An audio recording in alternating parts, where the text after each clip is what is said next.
All right, welcome in to the student broadcast of the Somerset Briar Jumpers versus the Danville Admirals. I apologize, we've had some technical difficulties getting started tonight, and so we missed the first touchdown of the game where Cam Hughes took it in for about 5 yards. The Briar Jumpers decided to go for 2 and were unsuccessful, so the score stands at 6-0. I am Alan Lewis. I'm a business teacher at Somerset High School, and I am joined by senior extraordinaire Charlie Wilson. Charlie, how are you doing? I'm doing great. How are you doing? I am good. We have had a few issues going live here, but we're in the press box at the Briar Patch, and this is a beautiful press box. This is a nice way to watch a game. Somerset didn't take long to get on the scoreboard. The Danville opened the game with an onside kick, and Somerset recovered and took it somewhere around 50 yards for a score. And now Danville is getting ready to take their first offensive possession as Somerset is getting ready to kick it off after the touchdown. Ethan Rubel kicks off, and Danville misplays it. And they pick it up at about the 7-yard line, and he takes off, and he gets to the sideline, and he's actually got a really good return. He may take it all the way. He is taking it all the way. Danville doesn't waste much time on their first offensive possession. And, Charlie, that was Braden Boffman. Talked to Coach Clevenger this week, and he said that that's one of the guys that they've been looking at, that he can make some plays, and he made a play from the very first time he touched the ball tonight.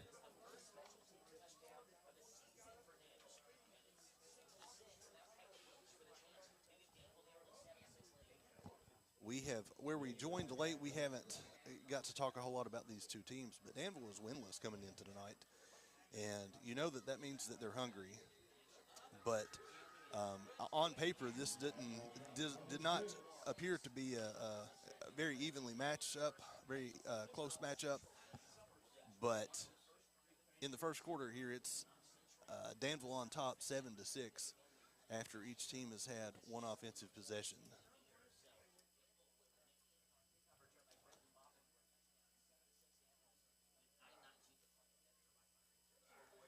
So Danville has came out of the game ready to go. An onside kick, they were unsuccessful. Somerset scores. Danville kind of withstood that punch, and then they came right back with a kickoff return for a touchdown by Boffman. And I think that's their way of saying that they are ready to play tonight. They may be winless on the season, but they're looking for their first win. Yeah, looking at the notes here, Coach Clevenger said that not to make any silly mistakes, and that looked to be a silly mistake, missed tackles. That's certainly not how they wanted to start the game on special teams or, with Danville's first possession for sure. So Somerset will get the ball back as Danville is set to kick off.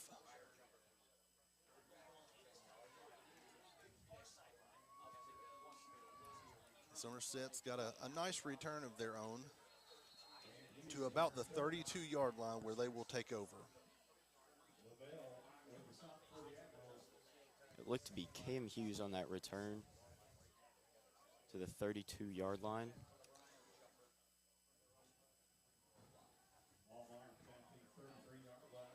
All right, so Somerset will take over for their second offensive possession, and they move the ball down the field very easily in the first possession. That's where we were not on the air here. Cam Hughes gets the run, gets to the outside, and he may be gone, Charlie. He's got one man to beat, and I think he gets pushed out of bounds. But that was still an incredible run. He moves it down to about the 36-yard line in Danville territory. Now, there is a flag. Charlie, did you get the penalty? I couldn't see what. I'm pretty sure it was a holding penalty. Okay, so it's coming back, so that run will be negated. It still was a good run, but it will not count in the books. It was a holding against Somerset.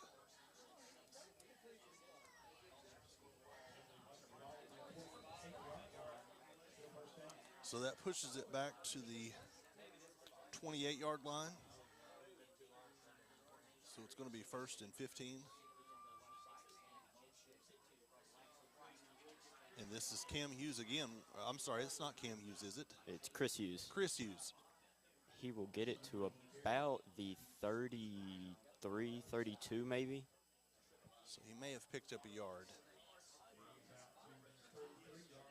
Danville had that run kind of stuffed, but they've not been able to stop the run from Somerset so far tonight through the first possession and through the last play that ultimately got called back by a penalty, but they were able to stop that one. So Somerset comes back to the line. Brenner in the shotgun. I'm sorry, he comes under center.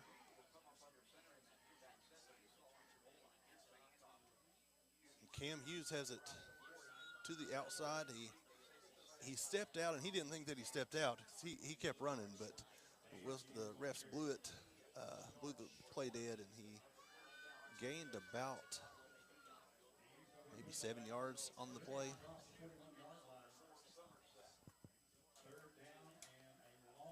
So it's going to be 3rd and 1 from about the 43-yard line.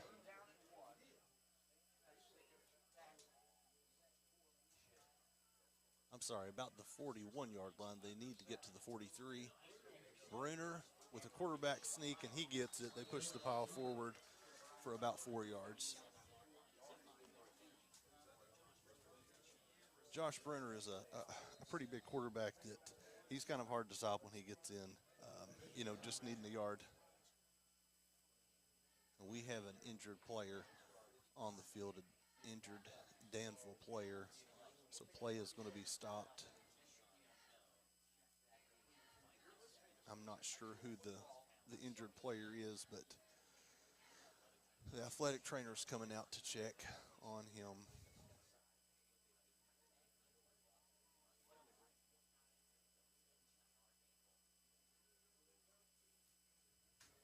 So Charlie, since we got on the air a little bit late, this is our first broadcast, the student broadcast here on homecoming night. This has been a fun week at school. Dress-up days, float building, long nights, boys and girls soccer region tournaments. I mean, it's been basically anything and everything that we could do at school we have done this week. And it all ended today with the parade, the float parade, and then now the homecoming game has kicked off. And, it's kind of an emotional week for the players, for, just the student body. Each week you're kind of focused on Friday if you're on the football team. This week you've been living it from really Sunday. You start working on floats on Sunday, and it's almost 24 hours a day until Friday night.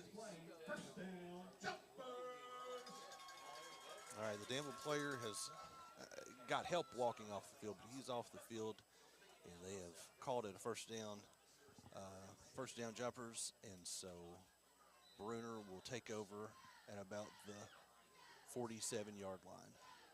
He comes under center, hands off to Chris Hughes, who goes to the left side and picks up maybe 5 yards.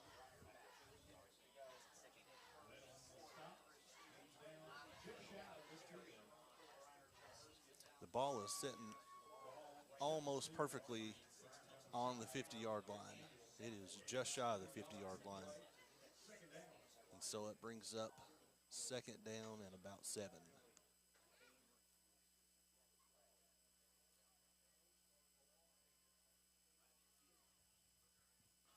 Bruner comes under center.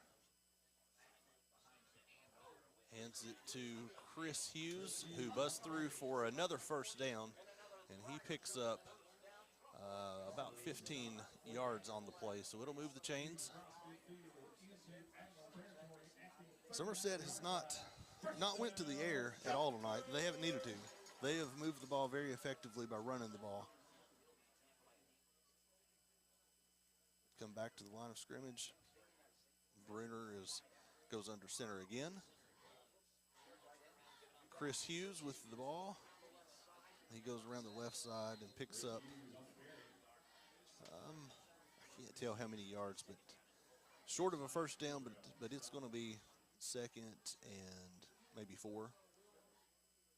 Looked to be about a gain of 6 on that run there.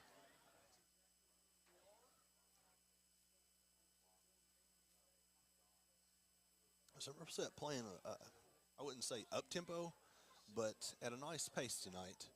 Bruner's under center again, and Cam Hughes has it and is dragging a host of Danville players. He gets tackled, brought down at about the 29-yard line, which will move the chains again. Be another first down Somerset.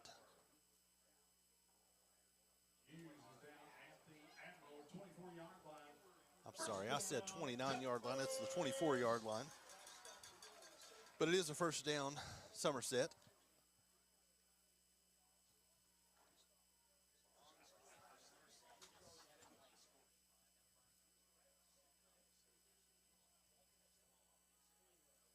Brenner under center again and hands it off to Chris Hughes this time. It goes around the left side and picks up about 6 yards. They started the Somerset's first possession was the onside kick, so they had a short field to work with, but they made short work of it, scoring in about 4 plays, and I don't have the stats in front of me. It may have been more than that, but it was just a few plays. This drive has been more of a sustained drive, but they're methodically moving it down the field.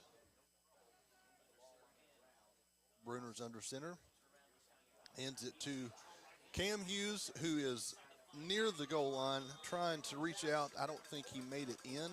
I think it's going to be on about the 1-yard line. He had the ball stretched out, trying to reach it across the goal line, but I don't think that he made it. I think it's on about the 1-yard line.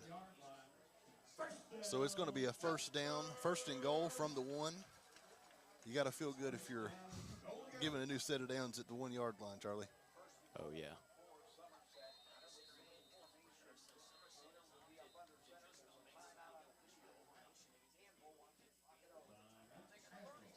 And there's a Danville timeout. So we will have a couple minutes. I think Danville wants to talk it over, and honestly, I don't understand why they would call a timeout here on the 1-yard line with it being first and goal. I don't want to say you give up trying to stop the touchdown, but I feel like you kind of let this play out. They're on the 1-yard line. They have methodically moved the ball down the field. I don't know that they've been stopped for a loss all night long. So you got to think with 4 tries, they're going to punch it in here.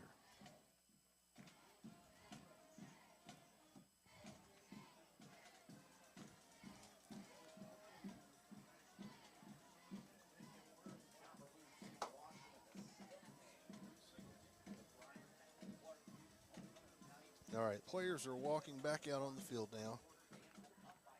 So I don't know, maybe Danville just needed a breather.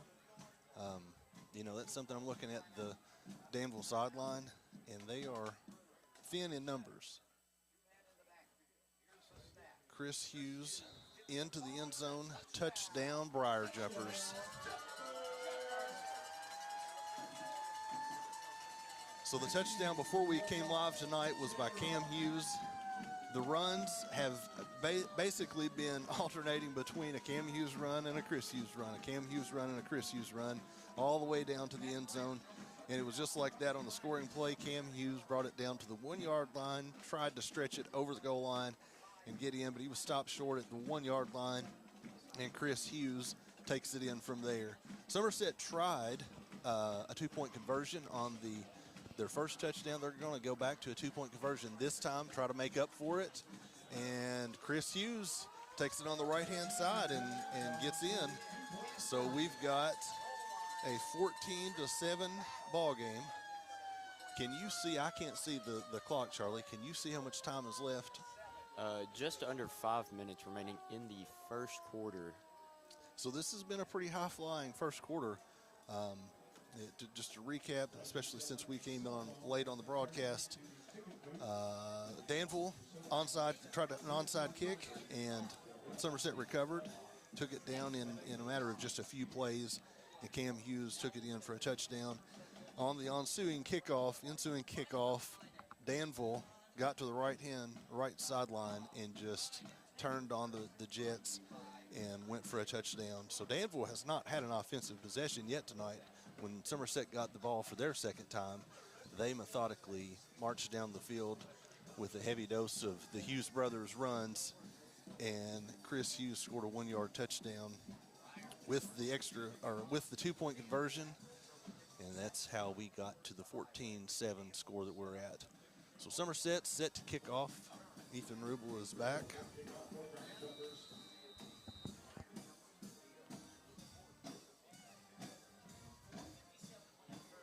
And Rubel swift kicks this one. Trumbo picks it up, and he's got a return. He is brought down, but not without a good return. He brings it to about the 45-yard line. I think if Danville could just run kickoffs all night long, I think that they would feel comfortable.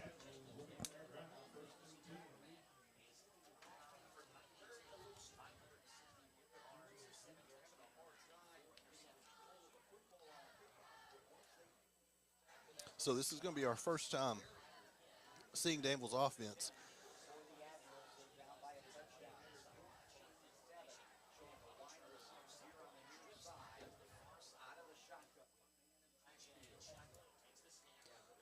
The shotgun, and they're going to pass.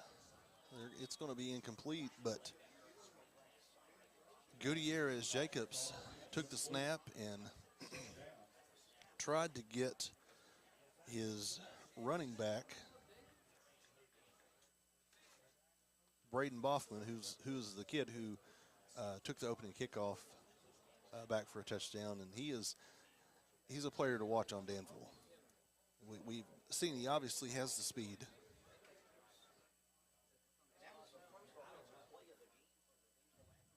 Looks to be a penalty on the play.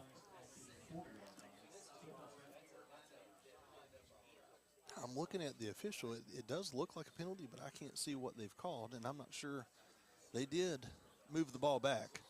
So it's 1st and 15 now. Gutierrez Jacobs out of the shotgun, hands it off to Boffman, I think, and he's going to be stopped by Cam Hughes about the 40-yard line. Cam Hughes absolutely took him out at about the 40-yard line. He was trying to get around the edge, and Cam Hughes wasn't having any of it. So now it's 2nd and 15.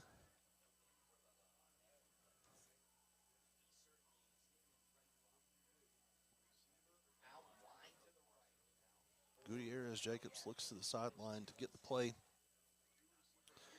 and he is going to get in the shotgun formation again with Bubba Trumbo back with him. He's dropping back to pass, and he gets it complete, but it only brings it to about the 45-yard line.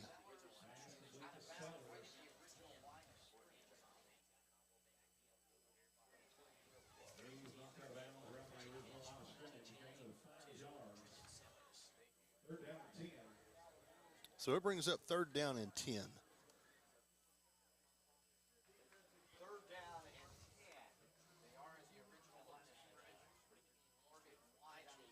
Danville has, on their first offensive possession, we've got movement. So that is, Somerset is going to jump off sides there. So Danville's going to get an extra 5 yards. It's going to bring up 3rd down and 5 now. And you mentioned it earlier, Charlie, wanting to eliminate silly mistakes. You've got them 3rd and 10. You want to make them pass and have to pick up 10 yards. You don't want to give them 5 yards. They run it up the middle. I think that was Bubba Trumbo. I think but he is stopped for no gains, so that's going to bring up 4th and 5, right at midfield. I said that was Trumbo. That was actually Boffman with the carry. 4th down and 4 officially. And Danville looks like they're going to go for it. Right at midfield. Ball is actually maybe at the 49-yard line. And Danville looking to the sideline. They're going to go for it. Got Gutierrez Jr. in the shotgun. Boffman is back with him. Trombo is in motion. Gutierrez Jacobs drops back, but he's going to take off running, and he's going to pick up the first down and more. He gets to about the 40-yard line. Charlie, I think the Briar Jumpers had it covered well, but they forgot about the quarterback. Yeah. He was pushed out of bounds by freshman Austin Lawless, who, from what I've seen, is a playmaker on the defense. And Lawless is just a freshman, so I like seeing him come on strong. And, yeah, he's had a good year, really stepped up on the defensive end. So Gutierrez Jacobs is back in the shotgun formation. And I think that is Braden Boffman taking the carry, and he gets taken down hard. He does pick up a couple yards. He looks like he got to maybe the 36-yard line, so he may have picked up about 4 yards. But he was hit hard. He was taken down by Austin Lawless again.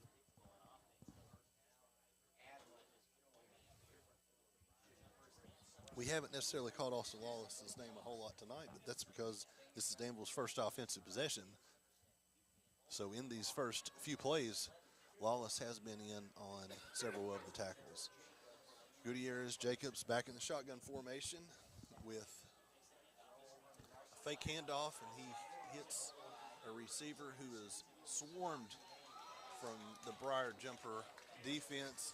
And I think that he tackled him well behind the line of scrimmage, but I think they're probably going to give him forward progress at about the line of scrimmage.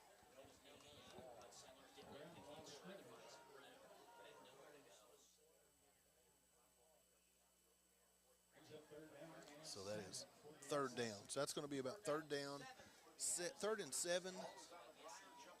The last time we had a 3rd down, it was 3rd down and 10. The Briar Jumpers jumped offsides and gave Danville a 3rd down and 5, and they were able to pick it up. So this is 3rd and long, and we will see what Danville dials up and to see if Somerset brings the blitz. And they've stopped play.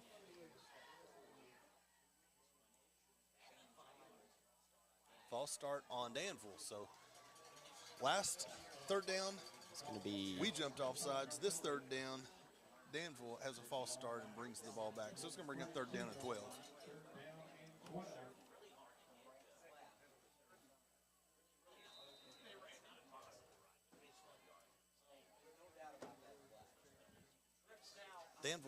Somerset did look like they were bringing some pressure on that before the play was whistled dead. Gutierrez Jacobs drops back and throws. He's got a receiver, but I think it's going to be picked off. It is intercepted. intercepted by number 2,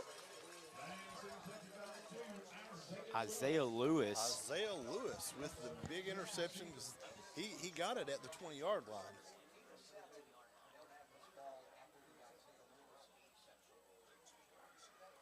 I think I made a mistake. I said the last time that Danville was in a 3rd down.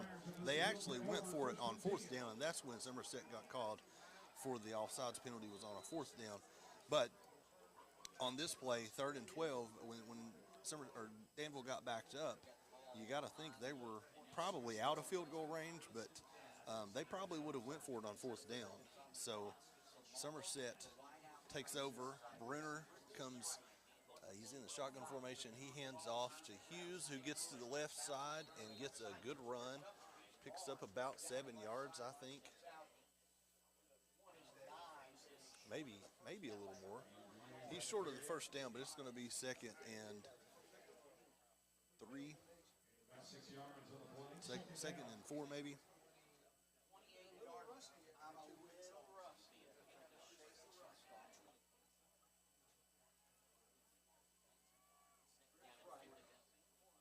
Second down and 4.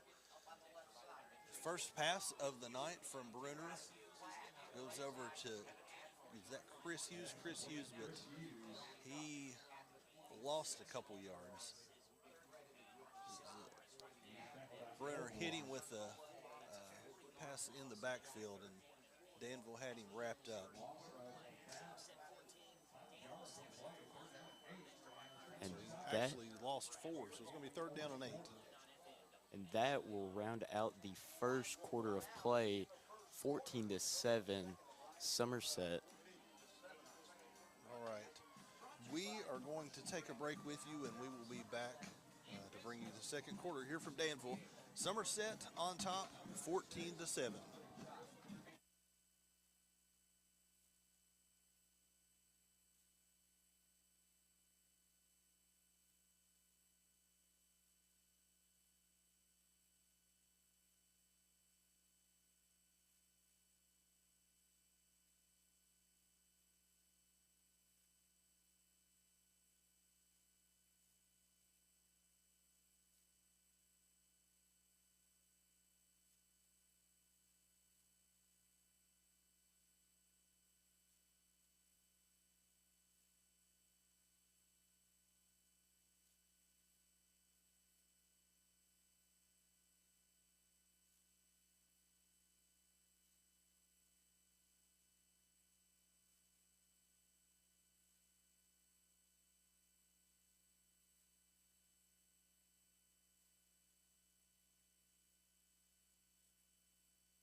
All right, we are back, ready to kick off the second quarter as the Somerset Briar Jumpers lead the Danville Admirals 14-7. As we pick up, it is third and 8 from the 24-yard line. Brenner drops back to pass, but he's going to take off and run. He's got one man to beat to get the first down, and I'm not positive if he got it, but he dove right at the line to get.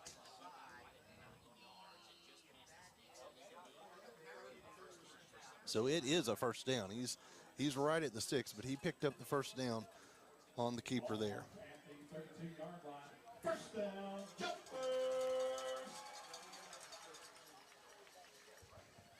So if you're just joining us, Somerset or Danville attempted an onside kick to open the game. Somerset recovered and marched down and scored to take the early 7-0 lead. Danville took the ensuing kickoff for touchdown.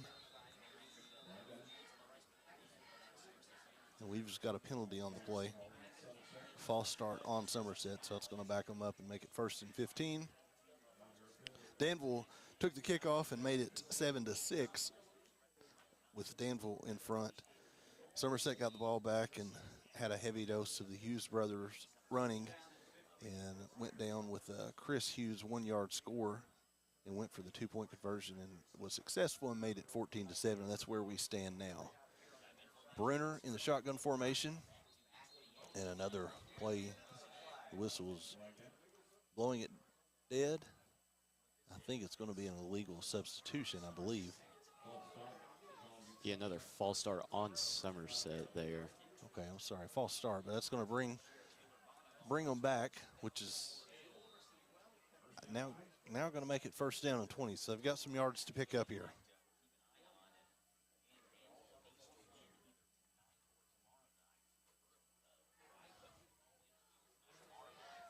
Brunner comes back in the shotgun formation. Chris Hughes in motion. He hands it to Hughes, and the ball comes loose. Danville says they have it, and they're running the wrong way. He runs all the way to midfield, and now he's trying to come back. Charlie, I don't know that I've ever seen a play like that. I don't think I've seen one like that either.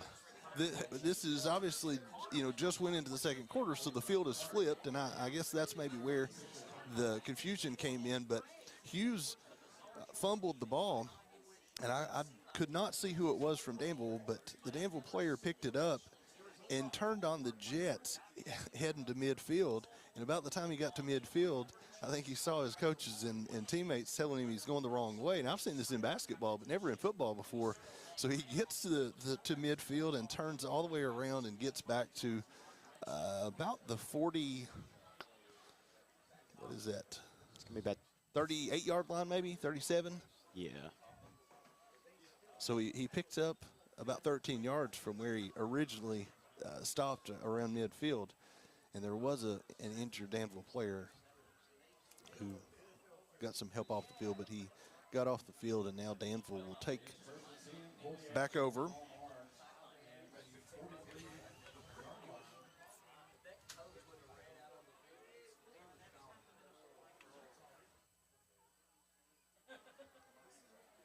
So I've seen that in basketball several times, but I don't know that I've ever seen that in a football game.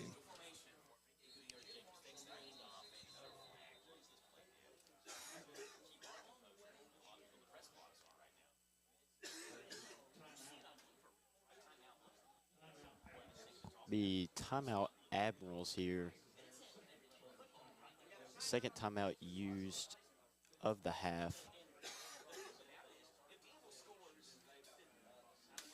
Danville is taking over with great field position here. They do have good field position.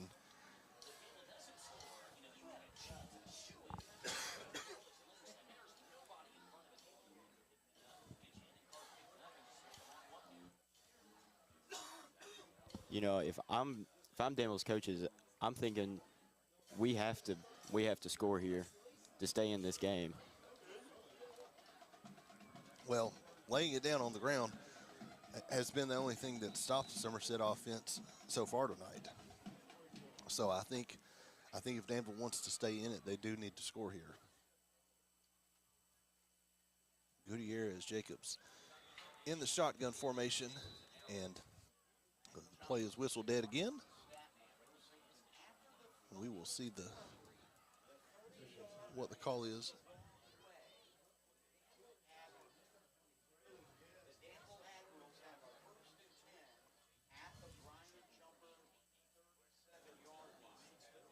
I think that was just an official timeout. I don't think that was a penalty.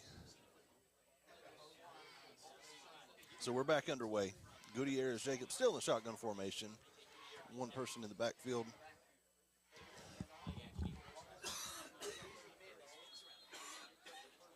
A quick pass to, looks to be Trumbo for a gain of about 10 on that,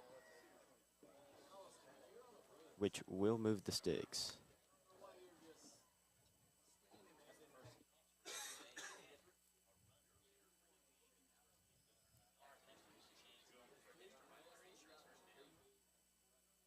And Gutierrez Jacobs lone in the backfield.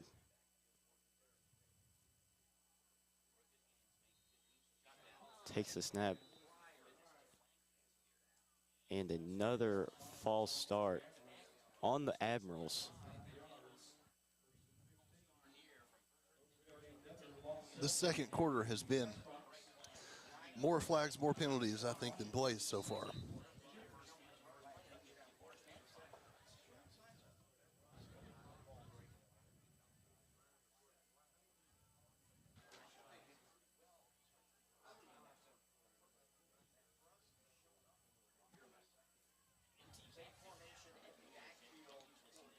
Gutierrez back to throw, and that's tipped. Tipped by 43 with Brady Barnes. Brady Barnes got his hands on it and broke up the play.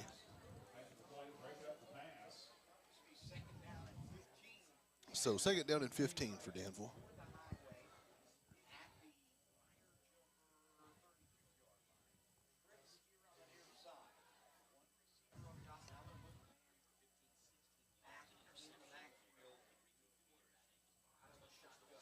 Enrique Gutierrez Jr. drops back to throw again. He's got a man.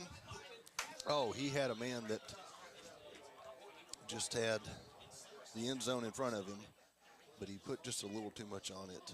He couldn't come up with it.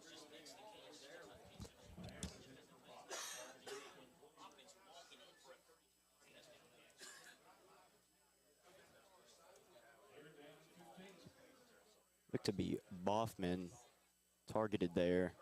Just couldn't reel it in.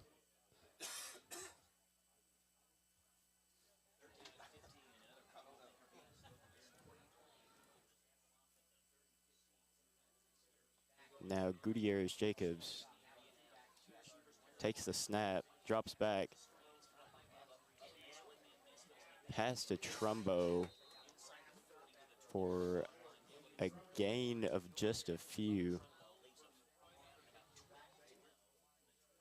It's going to be 4th and about 12. So that's a good stand here by the Somerset defense, but Danville has went for it on 4th down before and picked it up. So they're going to have a long way to go, but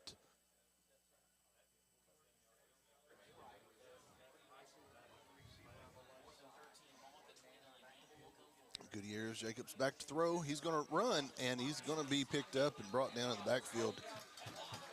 And he is going to be sacked by 52, Zach Koger. Koger getting, I think that may be the first sack of the night. But it comes at a good time on 4th down. So that'll give Somerset the ball back at the 33-yard line.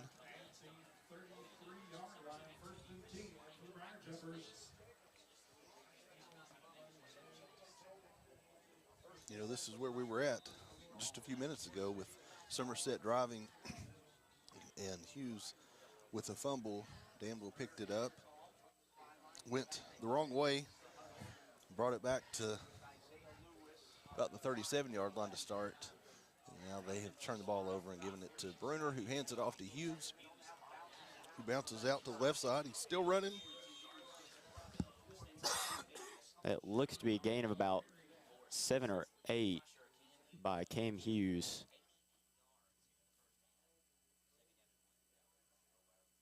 It is 2nd and 1 at the 41-yard line.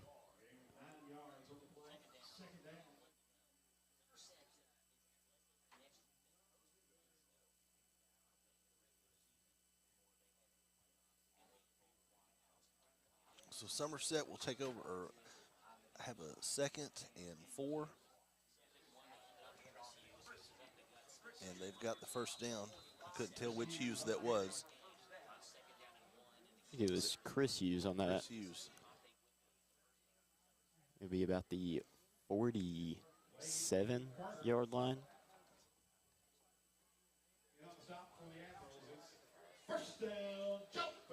So another first down, Somerset. They have moved the ball with ease, with the exception of the one fumble.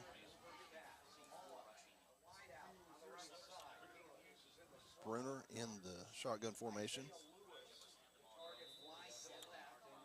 And a timeout. Somerset. So we are going to take a break with them. The score is 14-7 in the second quarter. About 7.5 minutes left to play. And we'll be right back.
All right, and we are back. 7:32 to play in the second quarter. 1st and 10 for the Briar Jumpers. And Bruner in the shotgun position with Chris Hughes in the backfield. Handoff to Hughes, who will take it to about the 40, looks about the 48-yard line. He picked up, it was a good run. That's what they've done all night. Picked up 4, 5, 6, 7 yards at a time and just moved it down the field. You know, there's the saying, if it ain't broke, don't fix it.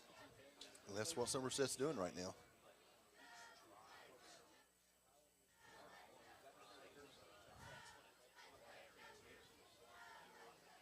And Bruner back in the shotgun position, takes a snap, flip to Chris Hughes, who's tripped up.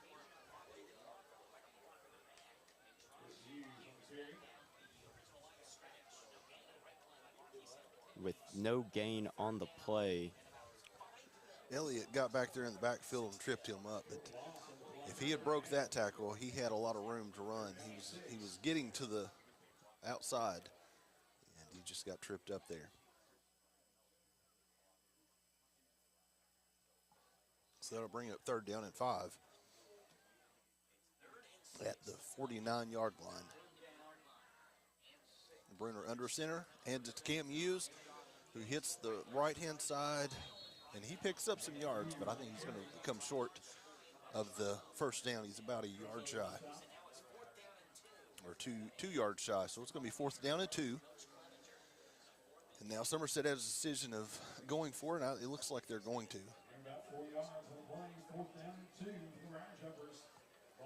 There's 5 minutes and 40 seconds left in the half, so they're going to go for it. 4th down and 2, the 45-yard line. Bruner under center. It's going to be another quarterback sneak, and he looks like he has picked up the 1st down.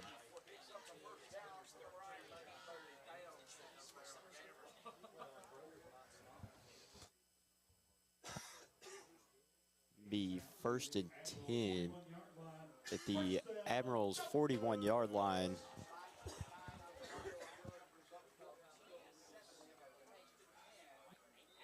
(14-7), Briar Jumpers lead. About 5.5 minutes remaining in the second quarter.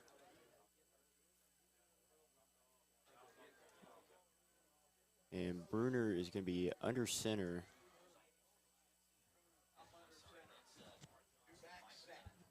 Bruner under center. Hands it to Chris Hughes, who gets to the right-hand side. He picked up a couple yards there. It's going to be about a gain of 3 to the Admiral 39-yard line, it looks.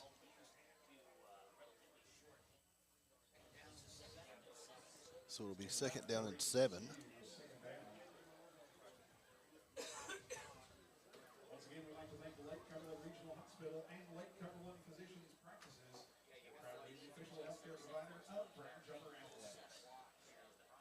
Bruner back under center. Handoff to Chris Hughes, who will take it up to about the Admiral 34-yard line. So bring up 3rd down and 2. He went right up the middle. Most of Somerset's run tonight have been on the edges. That one went right up the middle.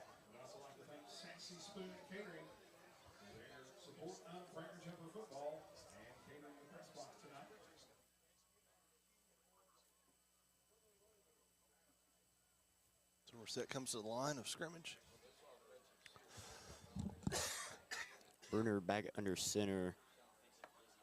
He's going to hand it off to Chris Hughes, who will get the 1st down. Flag on the play.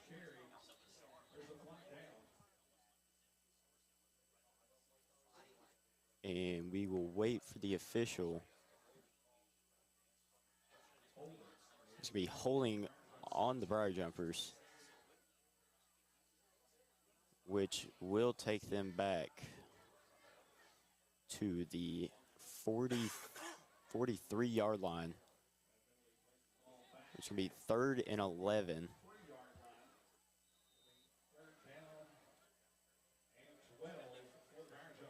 Looks like Samala is coming in. Not exactly what you want on third down to be going the opposite direction. It is 3rd and 12.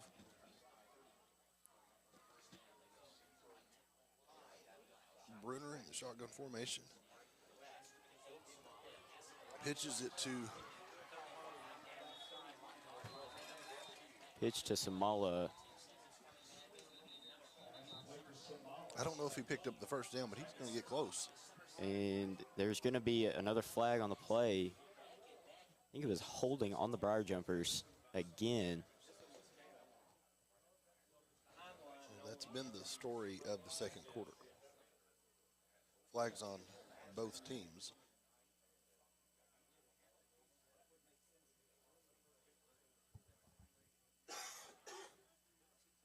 It's going to be 3rd and 20 for the Briar Jumpers at the Briar Jumper 47-yard line.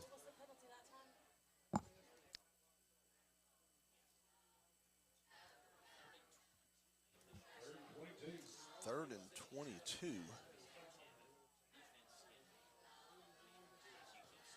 Bruner in the shotgun formation. Smala in motion. Bruner's going to drop back and throw. He's going to. He tried to get it to intended for Chris Hughes here on the left sideline. And it's incomplete. And Somerset is looking for a flag, but they're not throwing any this time. So that'll bring up 4th down, and it's 4th and 20. I think you have to punt it here. Be the first punt of the night. 2 minutes and 38 seconds before halftime.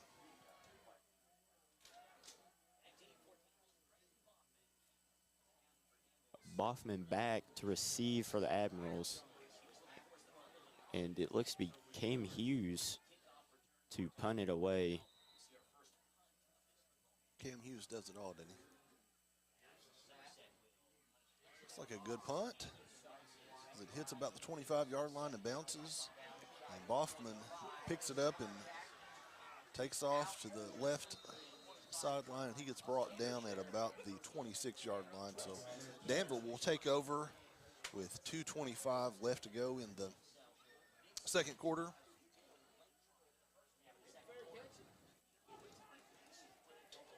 While they're coming out, Charlie, it's been a big week.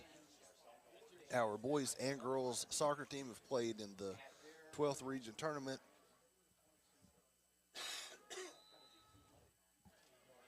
And both of them have had incredible seasons.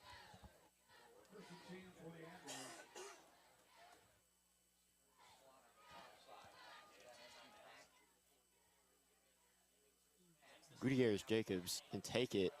He's going to run, and he's going to be brought down a gain of 7.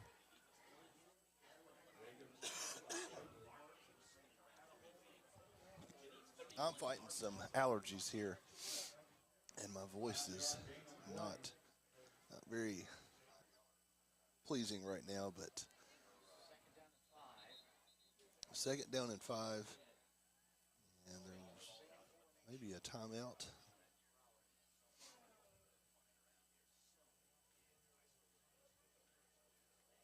Or something was thrown on the field. So as I was saying, the boys and girls have played in the 12th region soccer tournament. We want to commend them both on having great seasons. Both actually fell to West Jessamine, the girls in the semifinals last night. And the boys in a heartbreaking 12th region final loss 1-0 to West Jessamine. Both of them have had incredible seasons. We're back underway. Gutierrez Jr. in the shotgun formation. He's going to drop back and throw. It's out of bounds, so incomplete. So it's going to bring up 3rd and 5. Intended target was Trombo on that.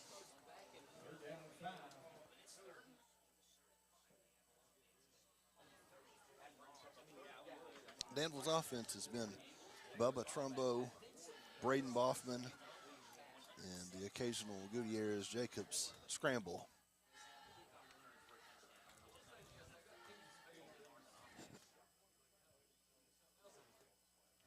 Gutierrez-Jacobs going to get in the shotgun formation.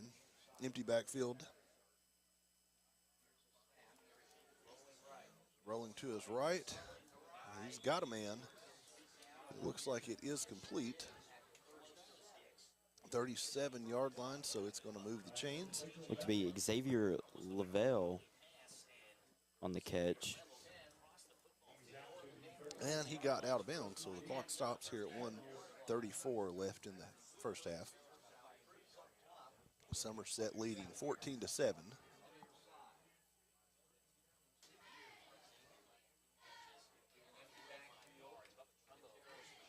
It's going to be 1st and 10 for the Admirals at their own 37. Gutierrez-Jacobs in the backfield alone. Takes a snap. And he's going to take it himself. And he will get it to about the 43, 44-yard line.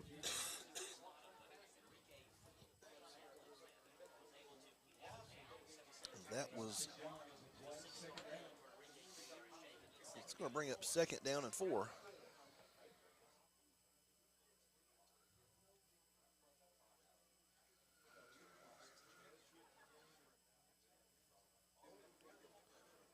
But he did get out of bounds, so it stopped the clock at 1:27 left to go in the first half.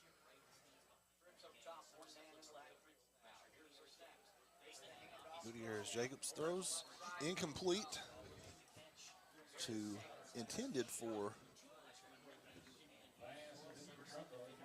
Trumbo, I think, but it was incomplete, so it's going to bring up 3rd and 4. And Gutierrez-Jacobs was hit hard by Lawless on that play. He looked to be a little shaken up, but he's up and running. Yeah, he's grabbing his right side. I can see, I don't know if he's just fixing his pads or if he's hurting a little, but he's going to stay in the game.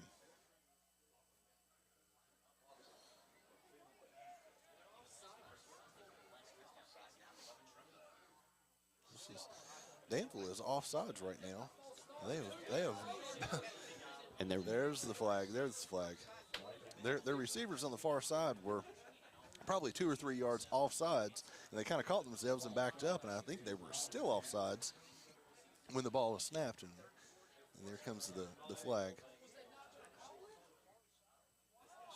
So that's going to back it up and make it 3rd and 9. with 1:20 left on the clock. Still 14-7, Briar Jumper lead. So 3rd down and 9. We've got just over a minute to get to our homecoming festivities at halftime.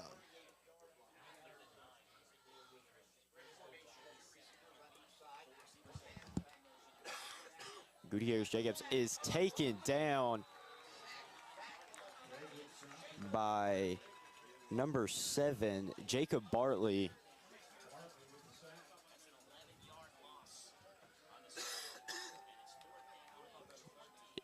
And it is 4th down and about 20. Now this is a decision to make. You've got 1:12. Danville calls the timeout to talk it over because I don't think you normally would want to go for it here, but there's still a minute to go. So I'm not sure if they've went for every time they've had a 4th down so far tonight. They've went for it. Now, they haven't had a 4th and 20 or 4th and 17.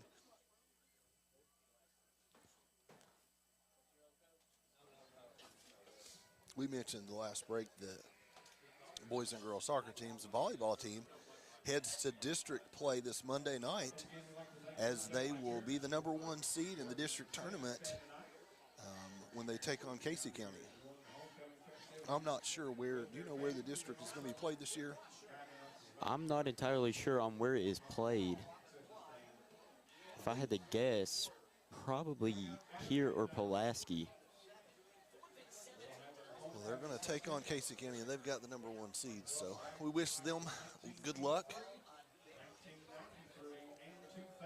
So they come back, and it does appear as if Danville is going to go for it. I don't know.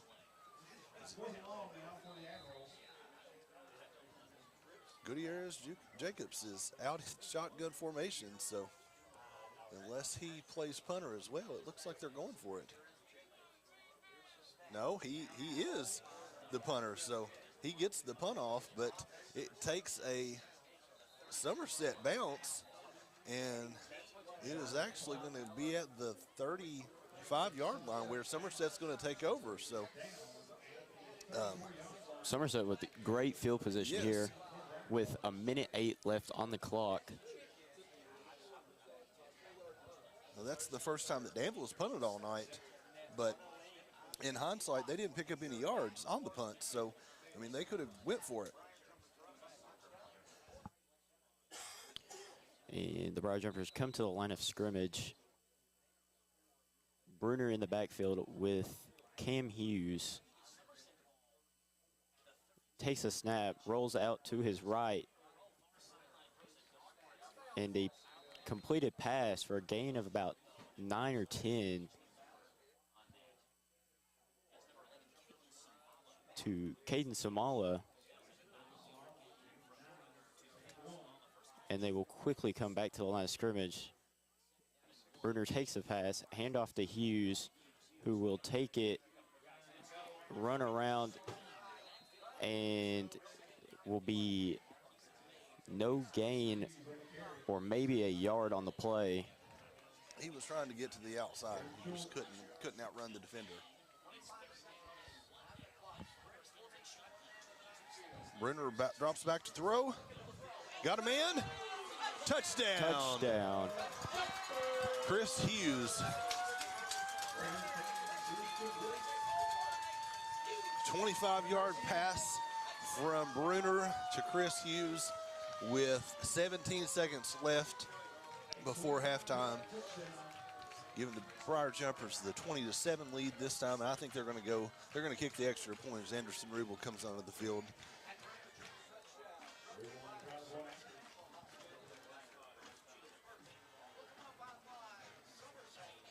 Rubel's extra point is good. So 21-17.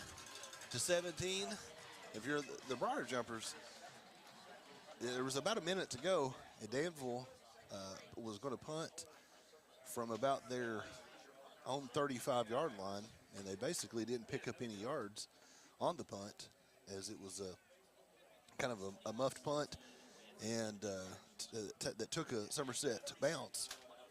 So Somerset took over at about the 35-yard line and got a touchdown right before halftime.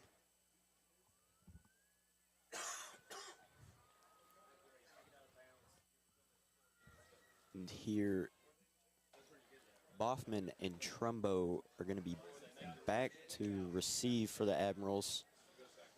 This is dangerous. First play of the game, or first kickoff of the game. Boffman took it to the house, so I kind of expect another swift kick here to try to negate any return. Although the last kickoff, they did a swift kick, and Danville still picked it up and got a good return on it. So a little pooch kick. He's going to get a return on it, get up near midfield. He's going to be taken down at about the 47-yard line. Which was number 5, Trendon Sellers on the return there, which will get it to about the Admiral 47-yard line. 15 seconds left, so there's going to be time for 2, maybe 3 plays here from Danville.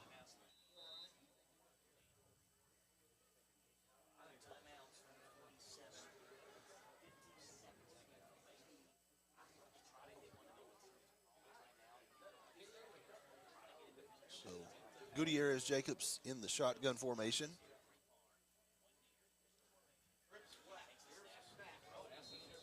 It is incomplete.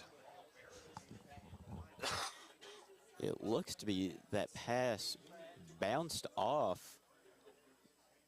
the head or the arm of another Admiral.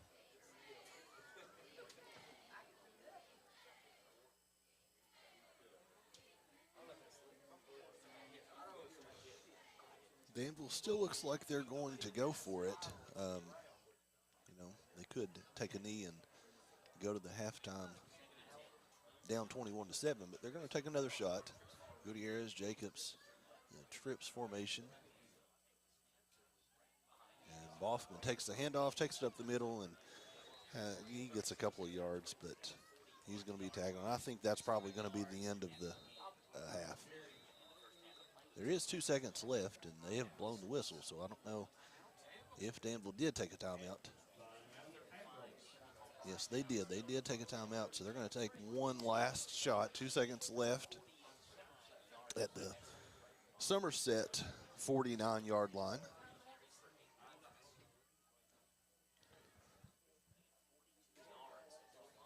We'll stay right here as we are just 2 seconds away from homecoming activities, where we will crown the 2023 Somerset High School homecoming queen, as well as announce the winning float. Who do you think it's going to be, Charlie? I know who you're pulling for. Well, I'm pulling for the seniors, so I think it'll be them. I do. I think that all 4 classes had some wonderful floats. The theme this year is board games, and they are here on the football at the stadium on the ends of the end zone displayed. Now we're going to come back with probably one last, maybe Hail Mary from Gutierrez Jacobs. He's going to pitch it to Boffman, and he's going to get wrapped up, but he comes out of it, and he is brought down at the 50-yard line, or maybe 49-yard line. So that'll send us to halftime with Somerset Briar Jumpers leading 21-7. We will be right back.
right, we are back with the crowning of the homecoming queen. The court is being announced right now, and here comes Allie Elise Baird, who I have the pleasure of working with. She's a DECA officer, and I'm one of the sponsors of DECA.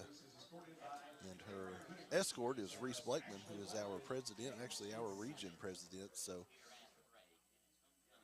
I think it's actually Indrid Whitaker who is escorting her. I'm sorry, I don't have my glasses on. The escorts are not wearing numbers like football. I can see the numbers. Indrid, he's looking for a great basketball season coming up. Next up is Michaela Blankenship, who's escorted by Mason Dick. Michaela's another fine young lady. Coming up, we've got Gracie Burgess, who is a member of a lot of extracurriculars. She also was one of the leads in last year's musical, and I imagine that she will be in The Little Mermaid that's coming up in the spring. She's escorted by Jesse Hampton, who is a phenomenal soccer player. My son likes Jesse Hampton and says that he reminds him of Jason Tatum. He's a big NBA fan, so I told Jesse that, and I think Jesse liked it.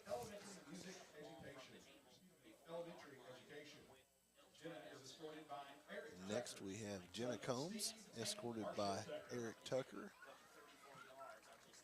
So far, I have had all these young ladies in class at one time or another throughout their high school career. And I had Eric last year as well. He's a member of the soccer team.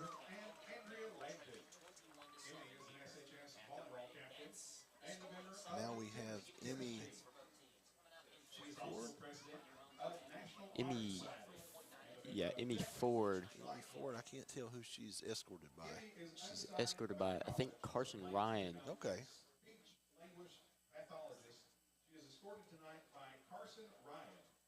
Yes, she is. And I have also had her in class, so rooting for all these young ladies who are representing Somerset High School very well.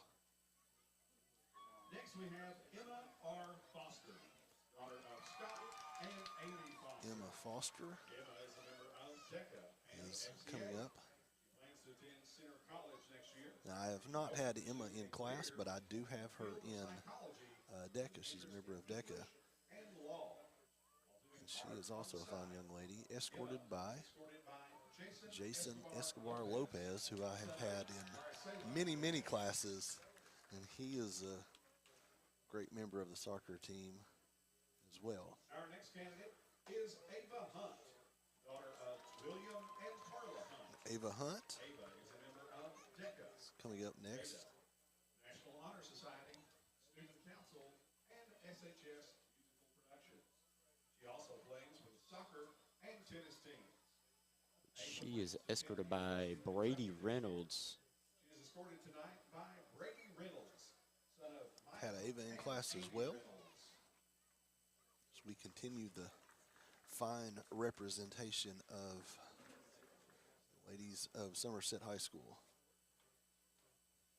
Next is Hannah Sage, daughter of Mike Sage. We have Hannah Sayich, Hannah is a member of DECA. and I have also had her in class. So our homecoming court is very well represented tonight. In SHS Musical Productions. Hannah plans to attend Transylvania University. She hopes to be an entrepreneur. Hannah is escorted by Ben Gobby, son of Josh. Escorted by Ben Godby, who is also looking for a fantastic basketball season coming up here in the fall. Yes, he is. If you're on Twitter, you've seen some of Ben's dunks. I'm hoping to see some this year. Next up, we have Grace Thompson, who I've also had in class before. She is escorted by Reese Blakeman. I think I said Reese earlier. This is Reese. Son of David and Bridget Blakeman.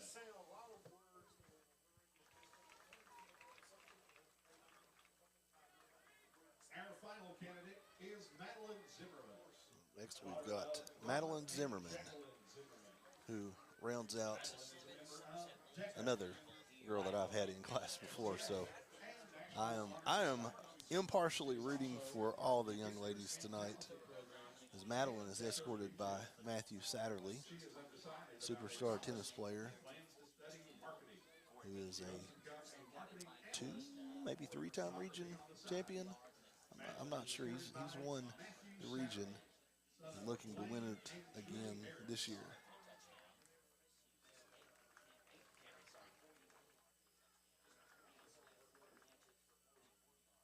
We would now like to welcome our 2022 homecoming queen, Miss Samantha Ledford. Now Samantha Ledford, the 2022 homecoming queen, is going to come out to crown the 2023 homecoming queen.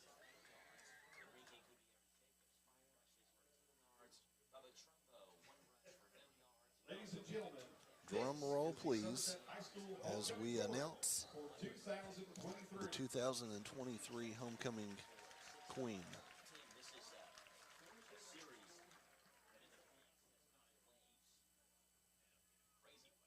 This year's homecoming queen has been determined by vote of the Somerset High School student body. The entire student body votes Please come forward. for the homecoming queen.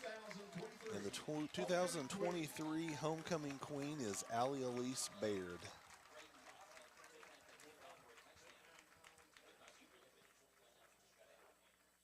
As I've said, you really can't go wrong with any of the young ladies that's represented tonight. They all represent their school and their city very well. Extended to all candidates and their escorts. Allie Elise Baird. All of these participants.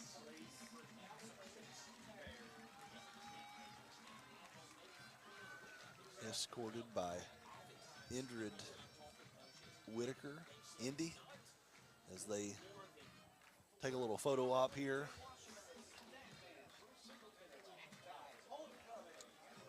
So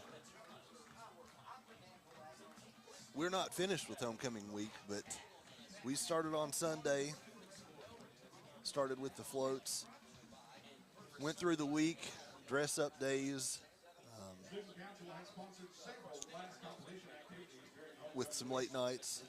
Extended last night, I think, until 11 o'clock. And then we had the parade right after school today with the floats, each class, some of the fall sports teams, the homecoming court. And now we are getting ready to announce the float competition.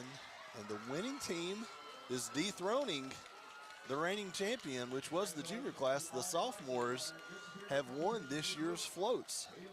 So the floats go to the sophomores this year. And I don't know about you, but that's kind of a shocker for me. Charlie, you have to remember, you are a senior, and you are pulling for your senior class. I am a teacher, and I am pulling for all classes. And I do think that each class was had put together a great float. I mean, this is a great week with the board games. I think we have had so much fun with the dress-up days. We had one day was life, the game of life, and people came dressed in different stages of life. Thursday it was Scrabble Day, and so we wore a letter on your shirt, and throughout the day we kind of spelled different words. We had some competitions to see what class could come up with, jumpers or Briar jumpers or Somerset or different words. And then we concluded the day on Thursday with some crazy games, spelling words, and a little tug-of-war competition, which I might say did go to the teachers. We may have had a few too many men on the field, but we did come away with the win in that, taking down the senior class. And, wonderful parade today with the floats. And moving back to the football game, so far we are having a good football game to kind of cap off homecoming week. The Briar Jumpers lead 21-7, and really Danville has not moved the ball much on offense. Their 7 points come from the kickoff return in the first quarter, and they really haven't been able to stop Somerset on offense either. They've slowed them down a couple of times, a couple plays, but for the most part, the only punt of the evening for Somerset really came off penalties. I think it was like a 3rd and 4, I want to say, and had 2 penalties to back them up to make them punt. But that's really been the only way that Danville has stopped Somerset's offense. The Hughes brothers have had a steady dose of runs, and as we said, it's 21-7 at halftime.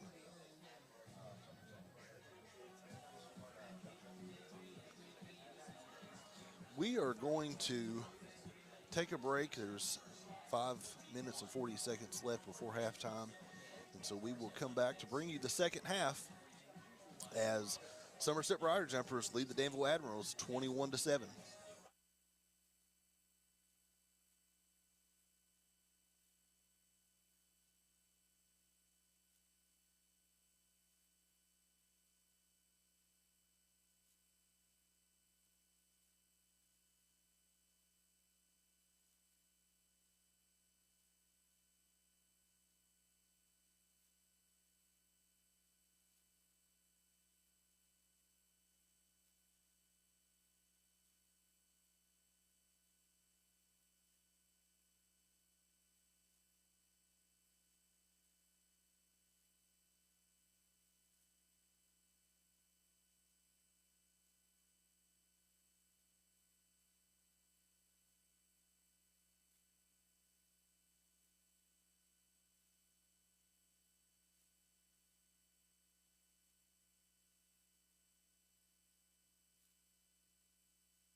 Welcome back as we get ready to for the second half. Somerset leads Danville 21-7. You know, Charlie, coming into the game and on paper, Somerset is 5-2 overall. Danville is winless at 0-7. But the rivalry of district play and just Danville being winless, knowing that they're hungry, you knew that tonight wasn't going to be as easy as it looks on paper. And Danville showed that they're coming out ready to play. By the very first play of the game, they attempted an onside kick.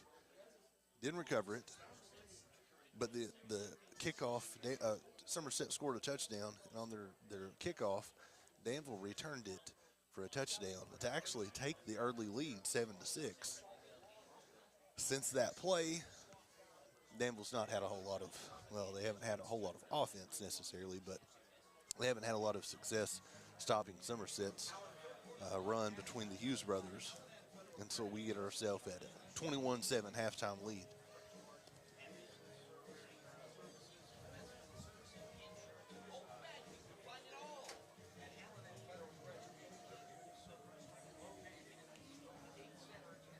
Danville is back out on the field ready for the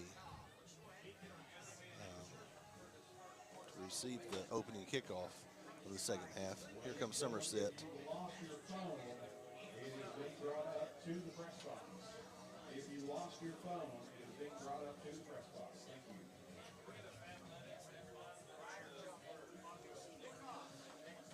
Somerset is set to kick off as Ethan Rubel sets the ball up. This, so far tonight, has been Danville's most dangerous plays, returning a kick. And ball bounces. Braden Boffman does pick it up around the 12-yard line. Takes off to the right sideline, and he is tackled at about the 28-yard line, where Danville will take over on the opening drive of the second half. To be Brady Barnes on that stop there, which Brady has had he's had a good game so far. Deflected pass, multiple tackles.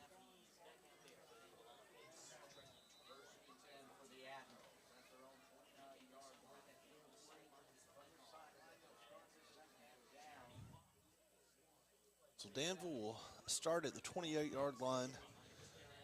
And, you know, I kind of expected them to run a lot tonight with Braden Boffman. But Gutierrez Jacobs he's dropped back and thrown quite often. This is a handoff to Boffman, who gets to the right sideline, but he picks up a couple of yards. Not much room there. So he picks up 2. It's going to bring up 2nd and 8. Somerset has played very disciplined in their tackling on defense.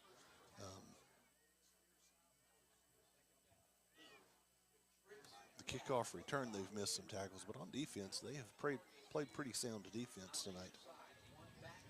Gutierrez Jacobs in the shotgun formation. The handoff to Trumbo. I think it was Boffman on the carry. Okay. Yeah, it's Boffman on the carry. Gain of about just a few. It's going to bring up 3rd down. We have about 3rd down and 4. It's Gutierrez Jacobs in the shotgun formation with one back. Boffman back there with him. Now he comes up to the line of scrimmage. Maybe going to audible. Gives it to Boffman. Tries to get to the right. He bounces out. And the ball comes loose. And Somerset says that they have it. There's no signal from the officials yet, but the Briar Jumpers, they think that they have it. And officials with no signal means that Danville retains possession. Because it's going to bring up 4th down. So 4th and 4. And Danville has went for it on 4th down just about every time tonight, other than when it was like 4th and 20, right before the end of the first half. It looks like they will punt this time. Their last punt was botched a little bit. Yeah. Well, this is not Gutierrez Jacobs who's punting it. The last time I think may have been a fake punt, or maybe that formation. This goes to Cam Hughes, who's got a good return up the left sideline. Brings it over across midfield. He gets to about the 44-yard line. So it's a good return by Cam Hughes, giving the Briar Jumpers good field position to start their first offensive possession of the second half. It looks like there's an injured Danville player on the field. You know, the athletic training staff's coming out onto the field. I don't have a number on who it is, but he is on the field. So, Charlie, we've had homecoming week this week. During halftime, Allie Elise Baird was crowned homecoming queen. And during halftime, I took a little walk outside of the press box and seen a lot of alumni, former students coming back to watch the game tonight, and enjoyed the parade this afternoon. It was announced that sophomores won the floats. I know that's heartbreaking to you as a senior.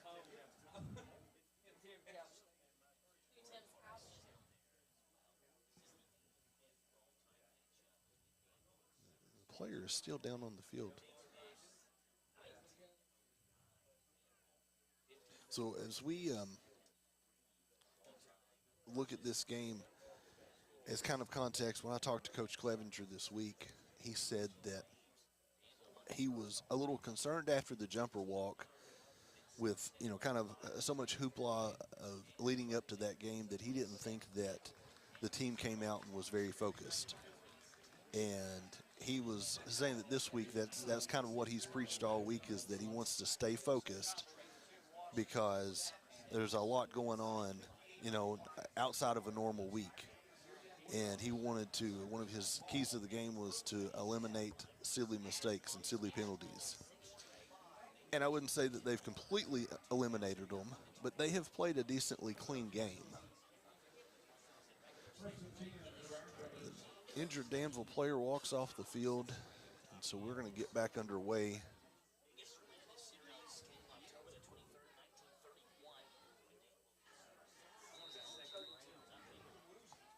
As Somerset takes over, 1st and 10. Cam Hughes bounces to the right with plenty of room to run. He gets around the edge, tiptoeing up the sideline, and he finally goes out of bounds at about the 27-yard line. He was tiptoeing for a while. If he could have got on the tightrope, he would have been to the end zone. But he picks up the first down. It's another first down. Briar Jumpers from the 24-yard line. 27-yard line. I'm looking at it backwards.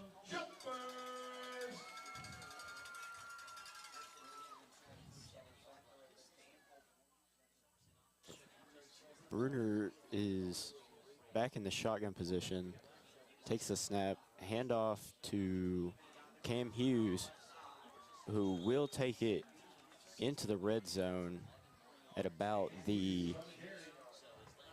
Picked up another first down. Looks about the 16-yard line. 16-yard line. First down, Jumpers.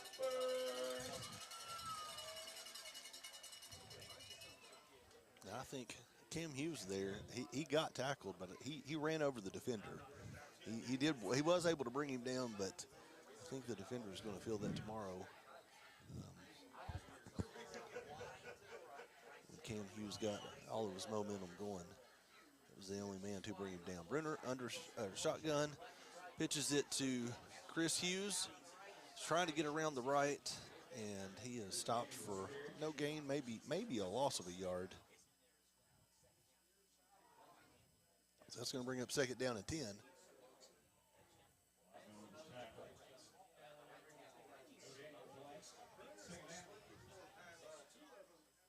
Hughes just wasn't able to get around the edge there. Danville stuffed that run.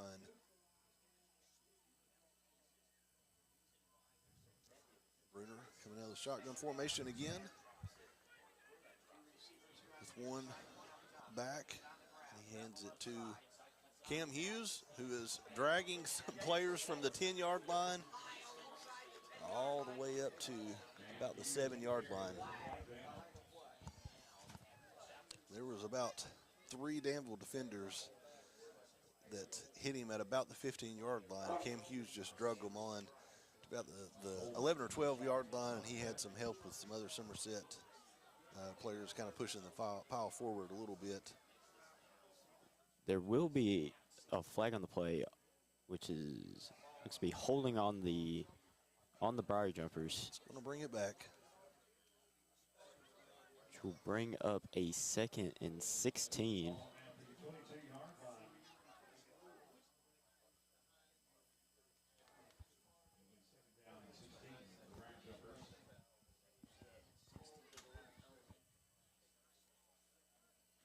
So again, we've talked about eliminating silly penalties, and there's another penalty on the Briar Jumpers, but you don't want to get complacent here. You're up 21-7, but you want to put this in the end zone to extend that lead. Bruner going to throw. He's got a man. Wide. Touchdown. Wide open. Isaiah Lewis with the touchdown. Isaiah Lewis was wide open in the corner of the end zone. Bruner dropped it into him.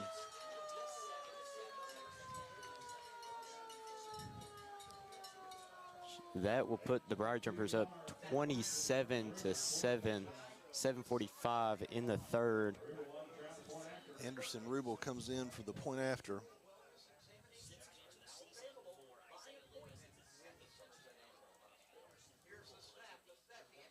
And it is good. So 28-7, Jumper leads. That's Isaiah Lewis's, if I'm not mistaken, I don't have the official stats in front of me, but I believe that's his 2nd touchdown of the night. Am I right? I think that it is. Yeah, that is his 2nd touchdown of the season, which his first came from the Russell County game on the last play of the game.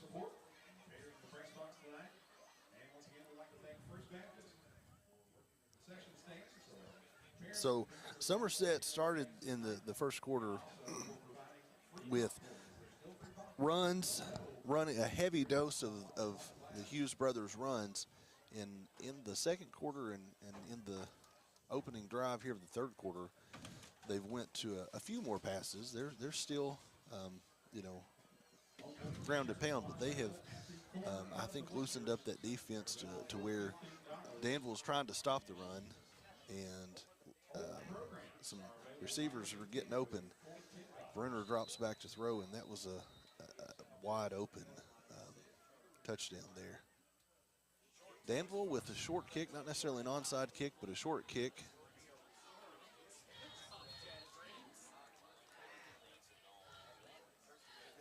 I said Danville with the short kick. It was Somerset with the short kick, but Danville was able to catch it. And it was a short return by Braylon Guest. And I think that was intentional. That wasn't an onside kick, but that was a keep it away from Boffman type of a kick. I think they've seen what he can do, and so I think that they're willing to give up a few yards on the return to not have him trying to go all the way back to the house. So Danville will take over at the 37-yard line. Gutierrez Jacobs in the shotgun, hands it off to Braden Boffman, who is met by about the entire line Somerset, and they drive him back several yards, and that's going to bring out a penalty. I didn't see anything malicious there. There was about 5 Somerset players that had a hold of him, but I think that they're going to say that it was after the whistle that the play was whistled dead, and they continued driving him backwards.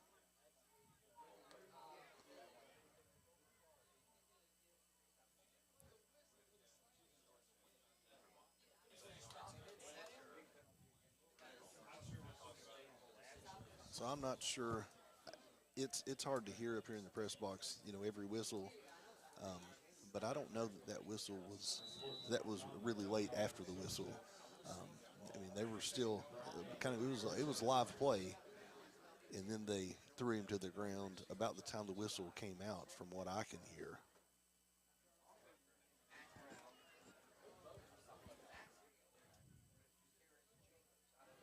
So Boffman in the shotgun formation again.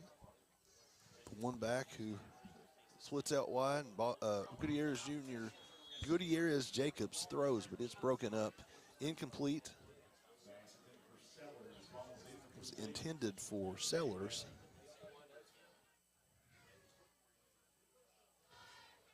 Going to bring up 2nd and 10.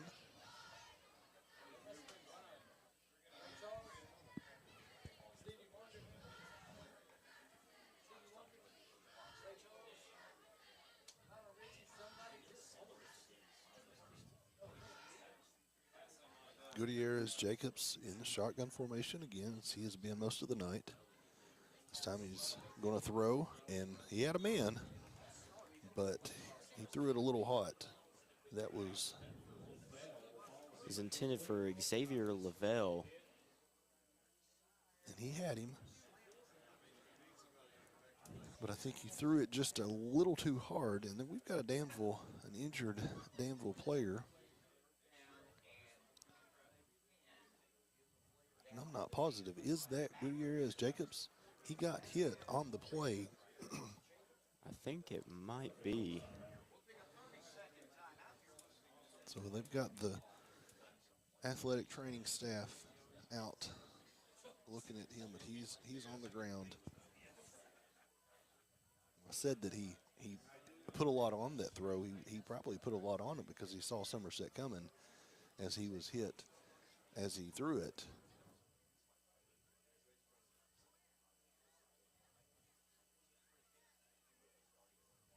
So that's going to bring up 3rd and 10 when we resume play. We've talked about just kind of the first half of this game. Coach Clevenger talked about how this was a district game, and district games are always important because of the playoff implications. And the kind of need to come out in a focused frame of mind to pick up your 2nd district win. That would put Somerset at 2-0 if they could get this win tonight, and Danville would fall to 0-2 in the district. With the next week matchup for the Briar Jumpers as we travel to Leslie County. And at halftime, I didn't catch the score, but I do believe that Leslie County was losing to Breathitt County tonight. And if that score holds, then Somerset, if this score holds, would have the #1 seed in the district pending a Leslie County game next week. So we have a new quarterback into the game.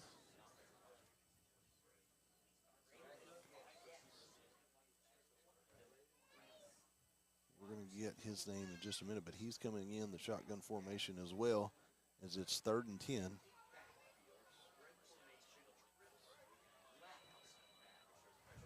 Looks like he is going to throw. Somerset's brought the house, and he has escaped it. Looks like they brought in Braylon Guest as the substitute quarterback for now.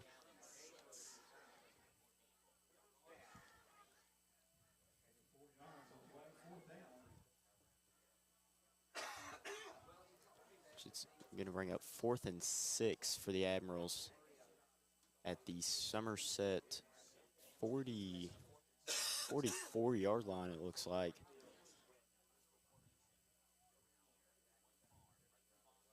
Somerset brought the house on the third down. So Guest takes it and he's looking to throw, but he's got a man. He's got a man who's at the 30 and who's getting more yardage and brings it all the way down to about the 16-yard line.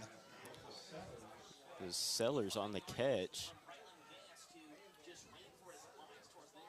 So Braylon Guest has just come into the game, and I think he's running more of an option type offense from the shotgun formation.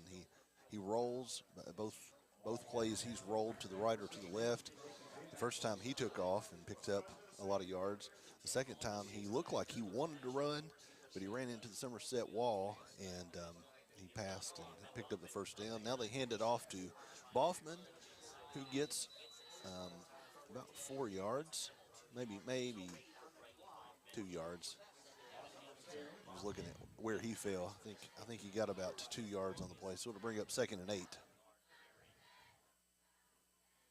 Obviously, this changes not maybe what you want to do on defense, but the strengths and weaknesses of the quarterback with a new quarterback under center, or not under center, in the shotgun formation for Danville.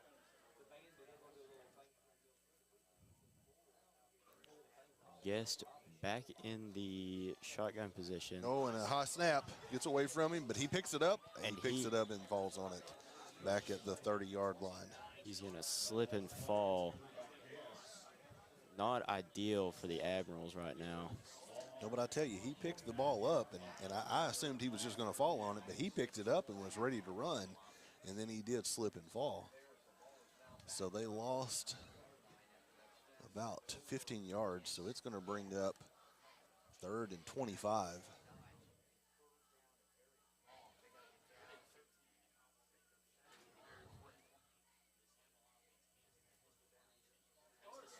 We've got the play is blown dead. We've got whistles.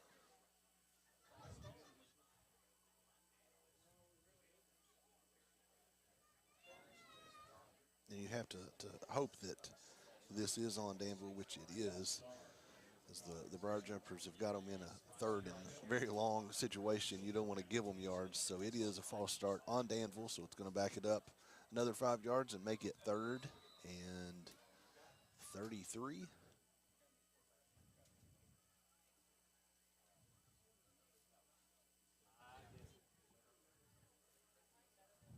Third and 33 with Guest in the shotgun formation. He drops back and throws, and he has nobody except the Briar Jumpers, and we came down with it. I'm not sure if they're going to say it's inbounds or not. I think they are. Interception. The Chris Hughes on the interception, 2nd interception of the night. And you know it's tough coming in as a backup quarterback, and especially in a throwing situation. I guess it had a couple nice runs and a good throw and really moved the ball as well as Danville has all night. And then with a penalty and a bad snap, they were in kind of desperation throwing mode there. But there was not an Admiral receiver anywhere near. Chris Hughes comes up with it. So Somerset's going to take over on the 5-yard line. Brenner in the shotgun formation.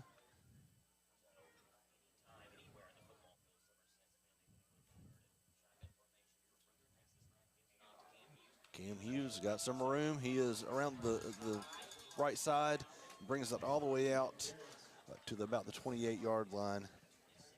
Gets them out of the kind of the shadows of the end zone. A little more room to work. And another first down. First down, Jumpers.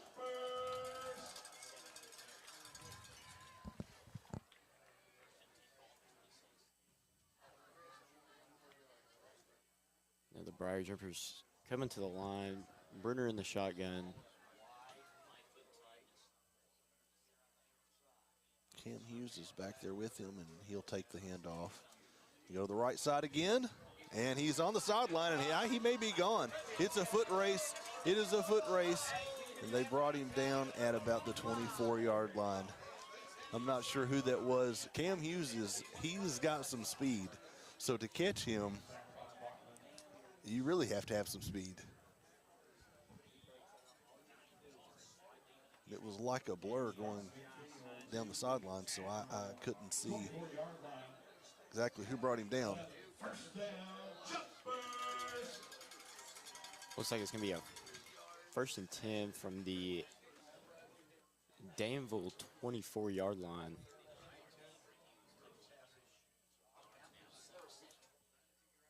With Bruder in the shotgun. And he takes a bad snap, and they will call it dead. False start against the Briar Jumpers, so it's going to bring it back.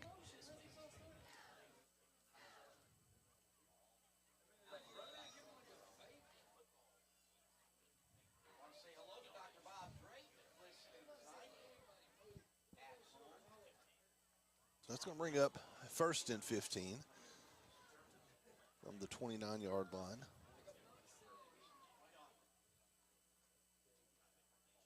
Brenner in the shotgun formation, hands it off to Chris Hughes. He's got some room on the right-hand side. He's in the end zone for another touchdown. Touchdown Jumpers. Touchdown Chris Hughes, 3rd of the night for him. He is having himself an absolute game.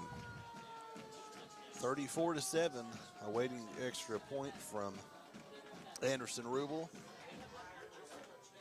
which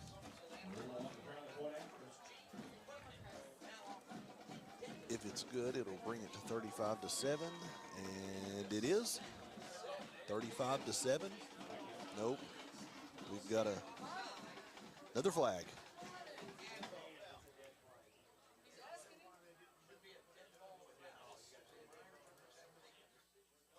I think it was an offsides on the Admirals.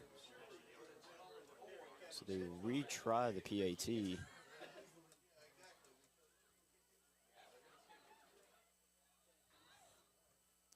So the Briar Jumpers are still going to try the extra point, even with the penalty.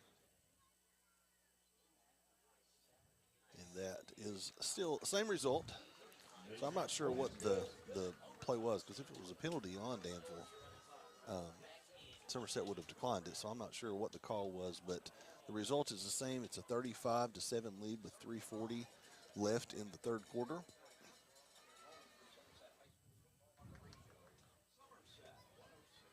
Somerset has taken control of this game, and honestly, Danville has had a couple of drives where they've picked up some yards. One of them being the last possession where the backup quarterback, Braylon Guest, came in and moved the ball with a few plays. But other than the kickoff return, it's been all Somerset tonight. And Ethan Rubel gets set to kick off.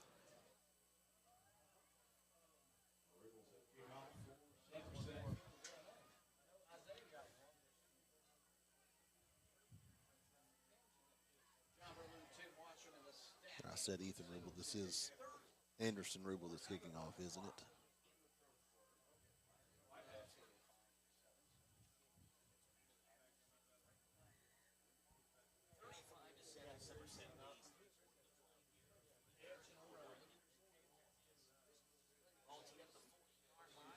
Not sure what's going on right now, but the official is blowing the whistle to start, and Rubel, another pooch kick, and no return. No return this time by, I think that was Braylon Guest, I think. He just took a knee.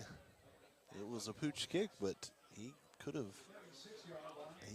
there wasn't a Somerset defender, really close to him.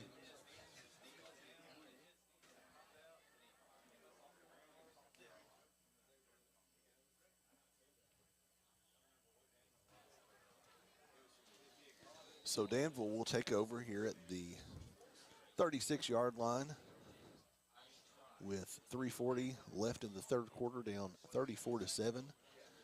Shotgun formation, hands it off to Boffman, who escapes some defenders, gets to the left sideline. He's brought down after a first down run. They had him bottled up in the backfield, and he somehow broke loose and got to the sideline to pick up a, I'm sorry, not a first down. Nearly. It's going to be 2nd and 1.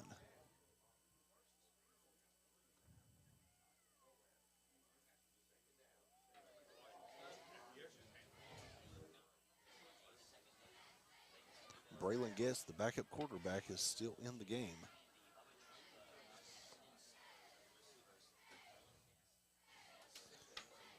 Guest is in the shotgun formation with Boffman back there with him.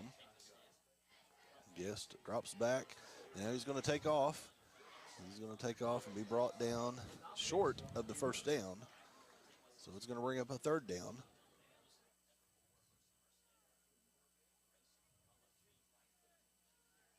Grayson Gulock with the tackle. It was kind of an open field tackle. If Gulock hadn't have got him, he would have got the first down. I don't know that he would have got a huge gain, but he would have certainly picked up the first down.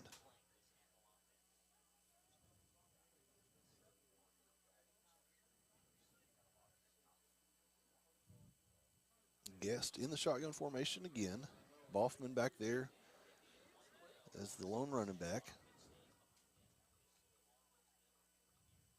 And Boffman takes the handoff and gets across the 47, 48, picks up the first down. So it'll be first down for Danville from the 47-yard line, 48-yard line.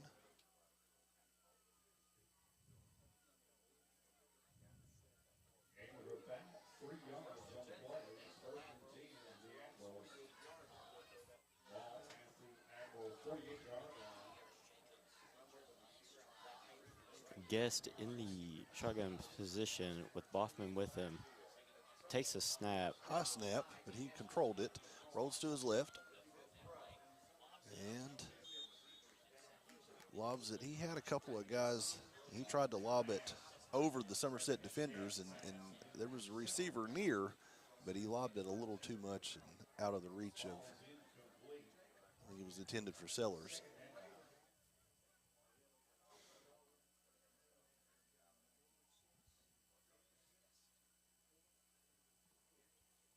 It's going to bring up 2nd down and 10.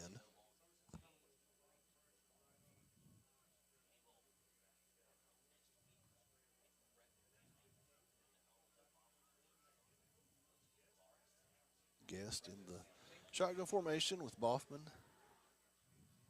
as the lone back. And Boffman takes the handoff and is stuffed. And this could be another penalty as the play was whistled. And Somerset continued maybe just a half second after the play. I don't see any flags out. That brought up a flag. Last possession, it was about the same play. They bottled him up and kind of kept pushing. This time no flag, so it brings up 3rd down. This is going to be 3rd and 10. 3rd and actually about 3rd and 13.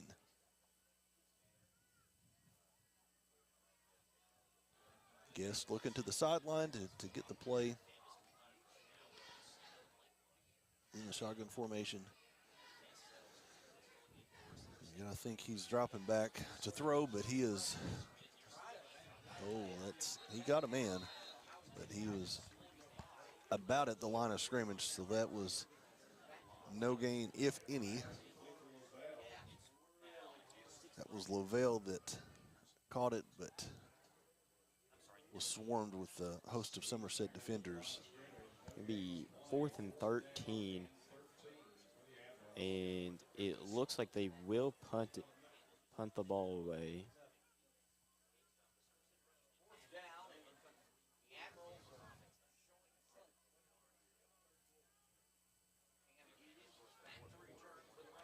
Hughes is deep, ready to return for the jumpers. And I'm trying to look at the number. Is that the Gutierrez Jacobs that's in to punt? I think it is Wilcher. Okay. Somerset's going to take a timeout.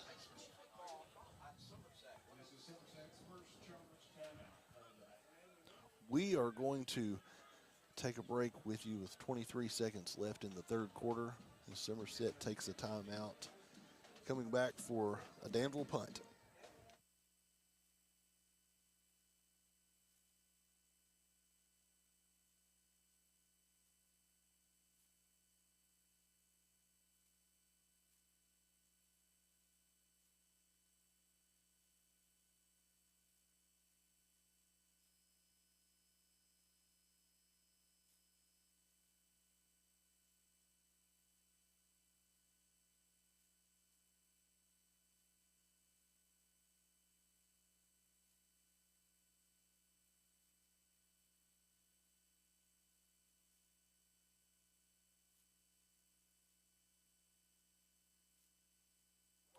All right, and we are back from the Briar Jumper timeout. 35-7, Briar Jumper lead, 23 seconds left in the third quarter. Briar Jumpers were awaiting the punt, but it looks like the Admirals are changing their minds and Guest is back in.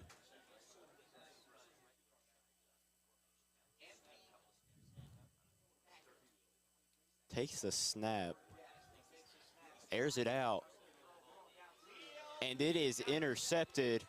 Cam Hughes, and he will take it back. Pick six, Cam Hughes.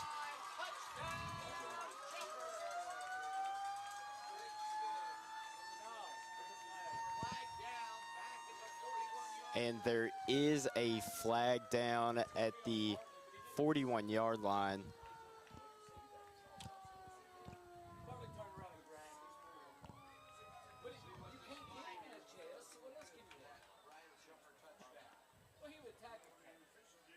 And this will be coming back.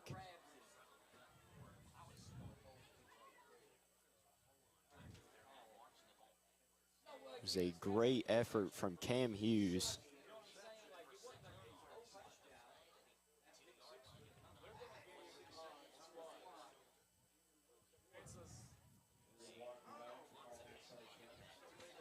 And the penalty was a block in the back on the Jumpers.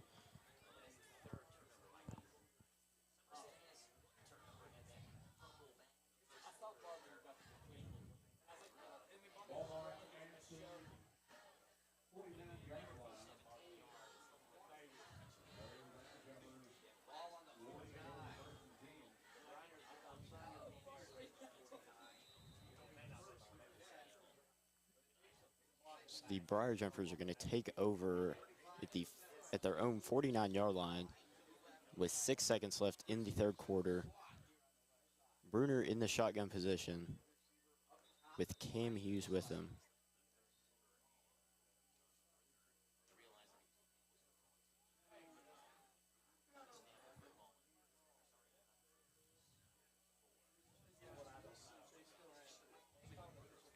And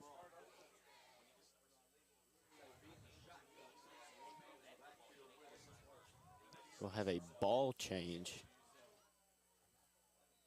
Somerset player noticed a Danville ball.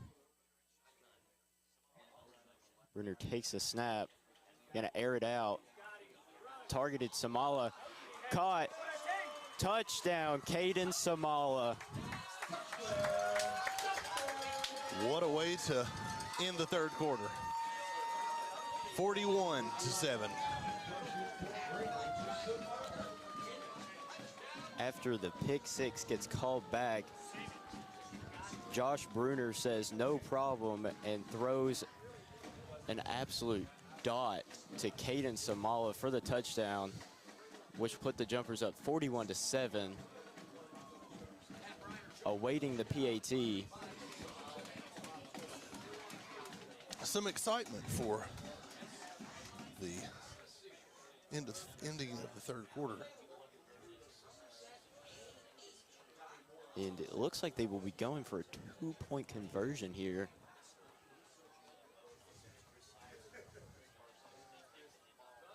They are going for two. Except there's a timeout. Timeout, Danville.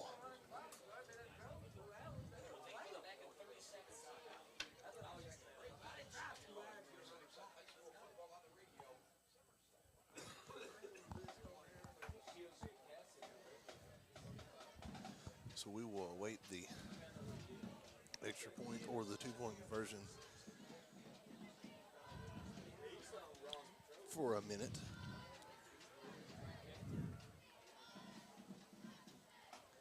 So the Briar Jumpers are scoring at will, mixing in a nice little dose of run with a pass here and there.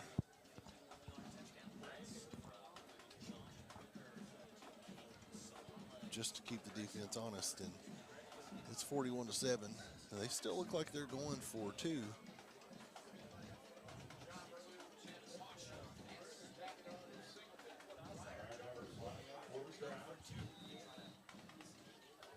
And Bruner will take the shotgun position and hand off to Chris Hughes, who will punch it in for the 2-point conversion, 43-7.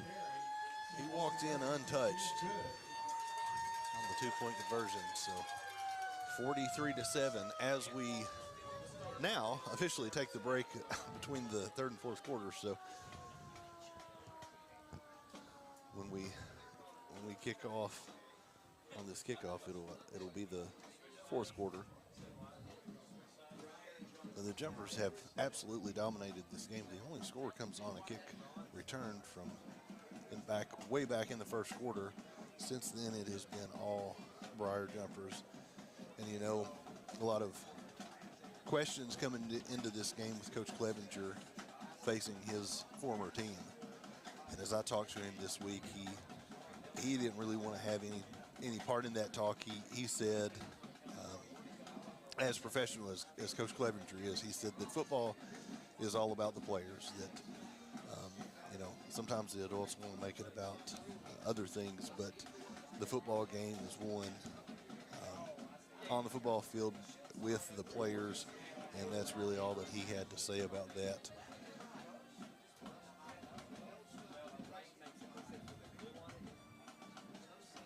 But I think that it still has to feel nice to defeat your former team, and especially in this fashion.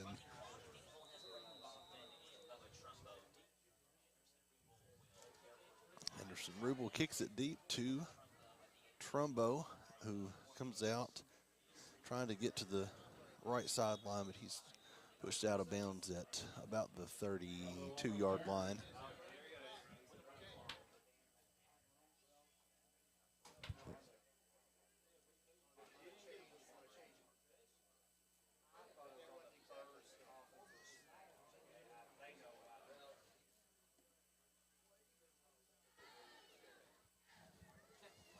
So Danville will take over as we open up the fourth quarter at about the 32-yard line. And it looks like that the backup quarterback is still in, so I'm going to assume that he's going to finish the game. And of course, you hope that Gutierrez Jacobs, his injury is not, you know, a serious injury, but he has not returned yet. That Braden Guest has come in and actually has played very well. Between his run and his throwing ability, he's a threat back there. This looks like it's going to be a delay of game on the offense. So it's going to bring it back 5 yards. We're going to restart and make it 1st and 15.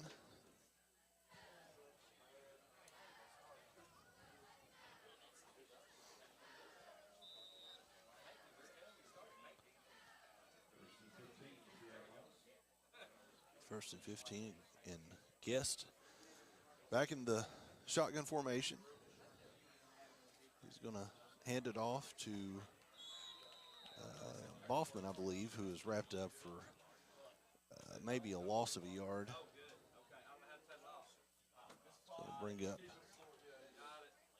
2nd and 15.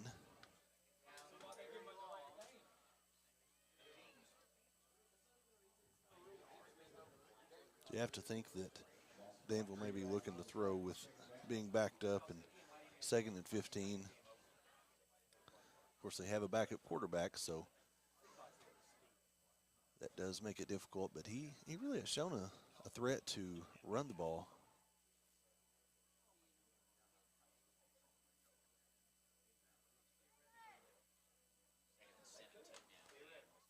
Now they've changed it to 2nd and 17. I thought he lost a couple yards on that run. He hands it off again to who is stopped, maybe with another loss of a couple yards. So it's going to put the Admirals in 3rd and long.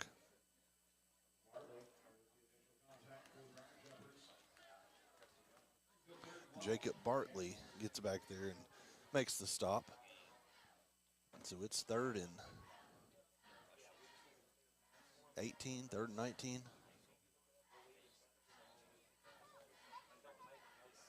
You got to think that this is going to be if not a pass play, an option with Guest, rolling out and looking downfield, and if he can break one loose, he will.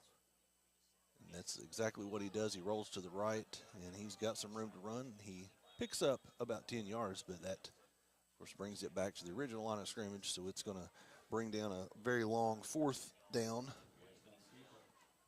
4th and 10, as he's ran out of bounds right at the marker.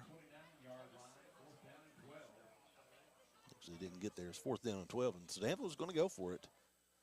That's the look of it right now, that they're going to go for it. They've got their offense is still on the field. Guest is in the shotgun formation.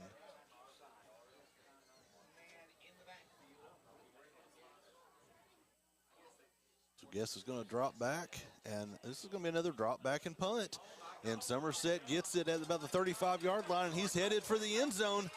This is touchdown, touchdown.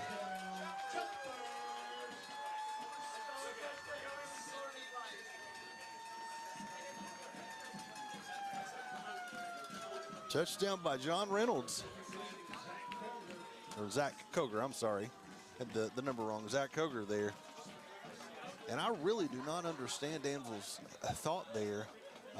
That's the 2nd time tonight that they have punted with almost looking like the reverse fake punt, where it looks like they're in a shotgun formation and the quarterback just drops back and punts. And both times it has not worked out. The first time was back in the first half when they punted, and it was kind of maybe a muffed punt and really didn't get any yardage. And then this one was taken by Somerset and brought all the way. I mean, it was only maybe a 15-yard punt to begin with, and then he runs it back for a touchdown as Anderson Rubel gets the point after and makes it 50-7 with 6:20 left in the game.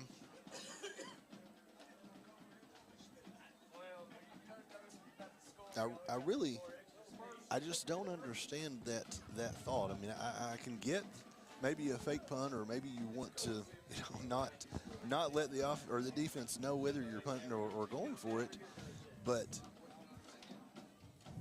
both of the times that they've ran that play, the punt has only at most got 15 yards, and that's just if it was down, when the receiver caught it. The first time they didn't pick up any yards, and the second time Somerset returns it for a touchdown. So it's 51-7. The clock is now running clock.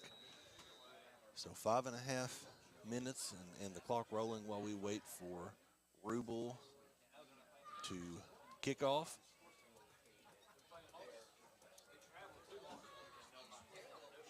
Bubba Trumbo and Boffman are back there to receive it.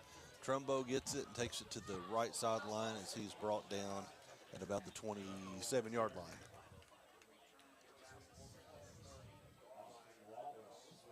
He's brought down by Austin Lawless, who's been in a lot of tackles tonight.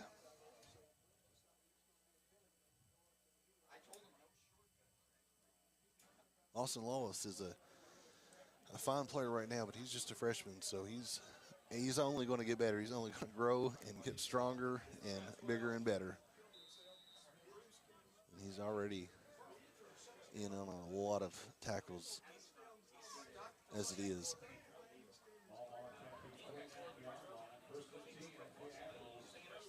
So the Admirals will take over. 1st and 10 from the 29-yard line. Again, they have a backup quarterback, Braden Guest, who came in the third quarter after Gutierrez Jacobs went out with an injury.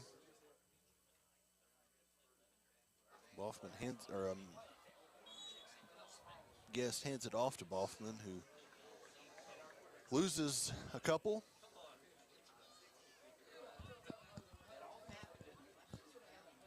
The Somerset defense has really not allowed hardly any running yards tonight. When Danville has got some running yards, it's been from the quarterback just kind of getting loose, and he's picked up a couple of nice gains. But on just kind of the normal handoff, take it up the middle, there's not been any room for Danville to run tonight. But, looking at it now, it looks like Danville has a new running back in the game. Looks to be Marquise Elmore, a 5'9" freshman. Here's a pass to Sellers, who had some running room, but he gets tackled at the 40-yard line, and the ball comes loose, and Somerset picks it up, but it's blown dead. But Somerset was ready to head back to the house with it on that time, but it is going to be a first down out to the 40-yard line. Stop made by Caden Bean,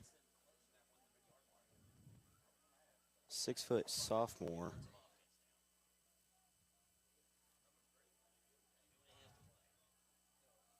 So, yeah, I think you're right. I think that Danville has just put in the backups at this point.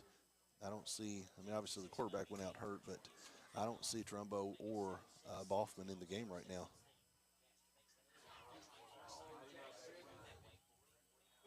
Guest will take it himself, get about 6 on the play with 2 minutes, 20 seconds left. Running clock, 50-7, Somerset lead.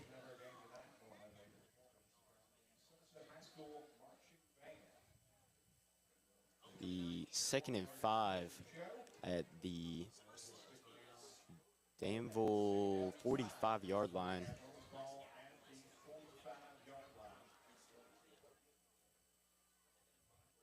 Guest with Elmore in the backfield. You take the snap. Sellers is going to, he had a little bit of room, but Somerset said, no, you're not getting away from me. And Sellers with no gain. Stop made by Corbin Samala. Samala had him wrapped up, and it looked like Sellers was trying to break free, and if he had got broken free, he would have had some room to run, but Samala just drug him down.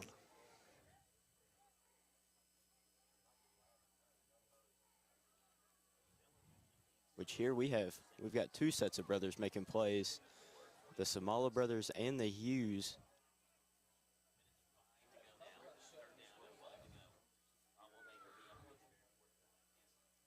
Guest takes a snap. He is going to air it out, and it is intercepted.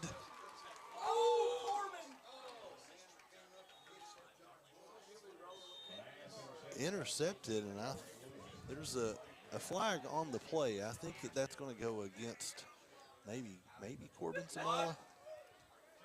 Interception by Josh Lewis.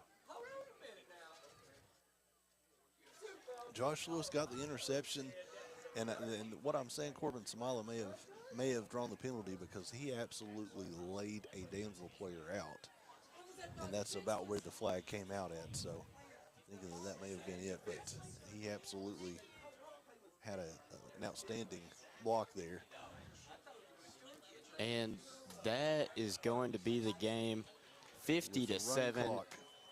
Briar Jumpers win. So 50 to 7, Briar Jumpers into the homecoming week on a extremely high note. We've talked about through the broadcast that this has been an extremely a week with a lot of activities. Extremely busy week with float building and dress up days at school and the parade today. And the Briar Jumpers, as I've said, Coach Clevenger has made very clear that he wanted his players to focus this week with all the extracurriculars going on. He wanted his team to come in focused tonight, and they walk away with a 50 to 7 win. I think he'll be happy about that.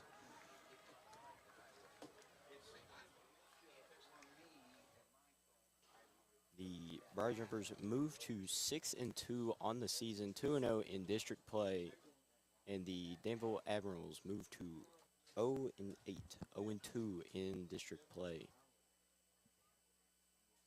And I'm not positive that this score has held up, but Leslie County was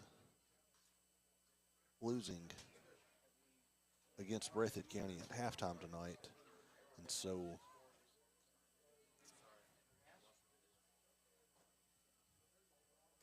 if that's the case, then Somerset will play next week for number 1 in the district for the playoffs as they finish up district play next week with Leslie County. Again, it's 50 to 7. The Briar Jumpers win.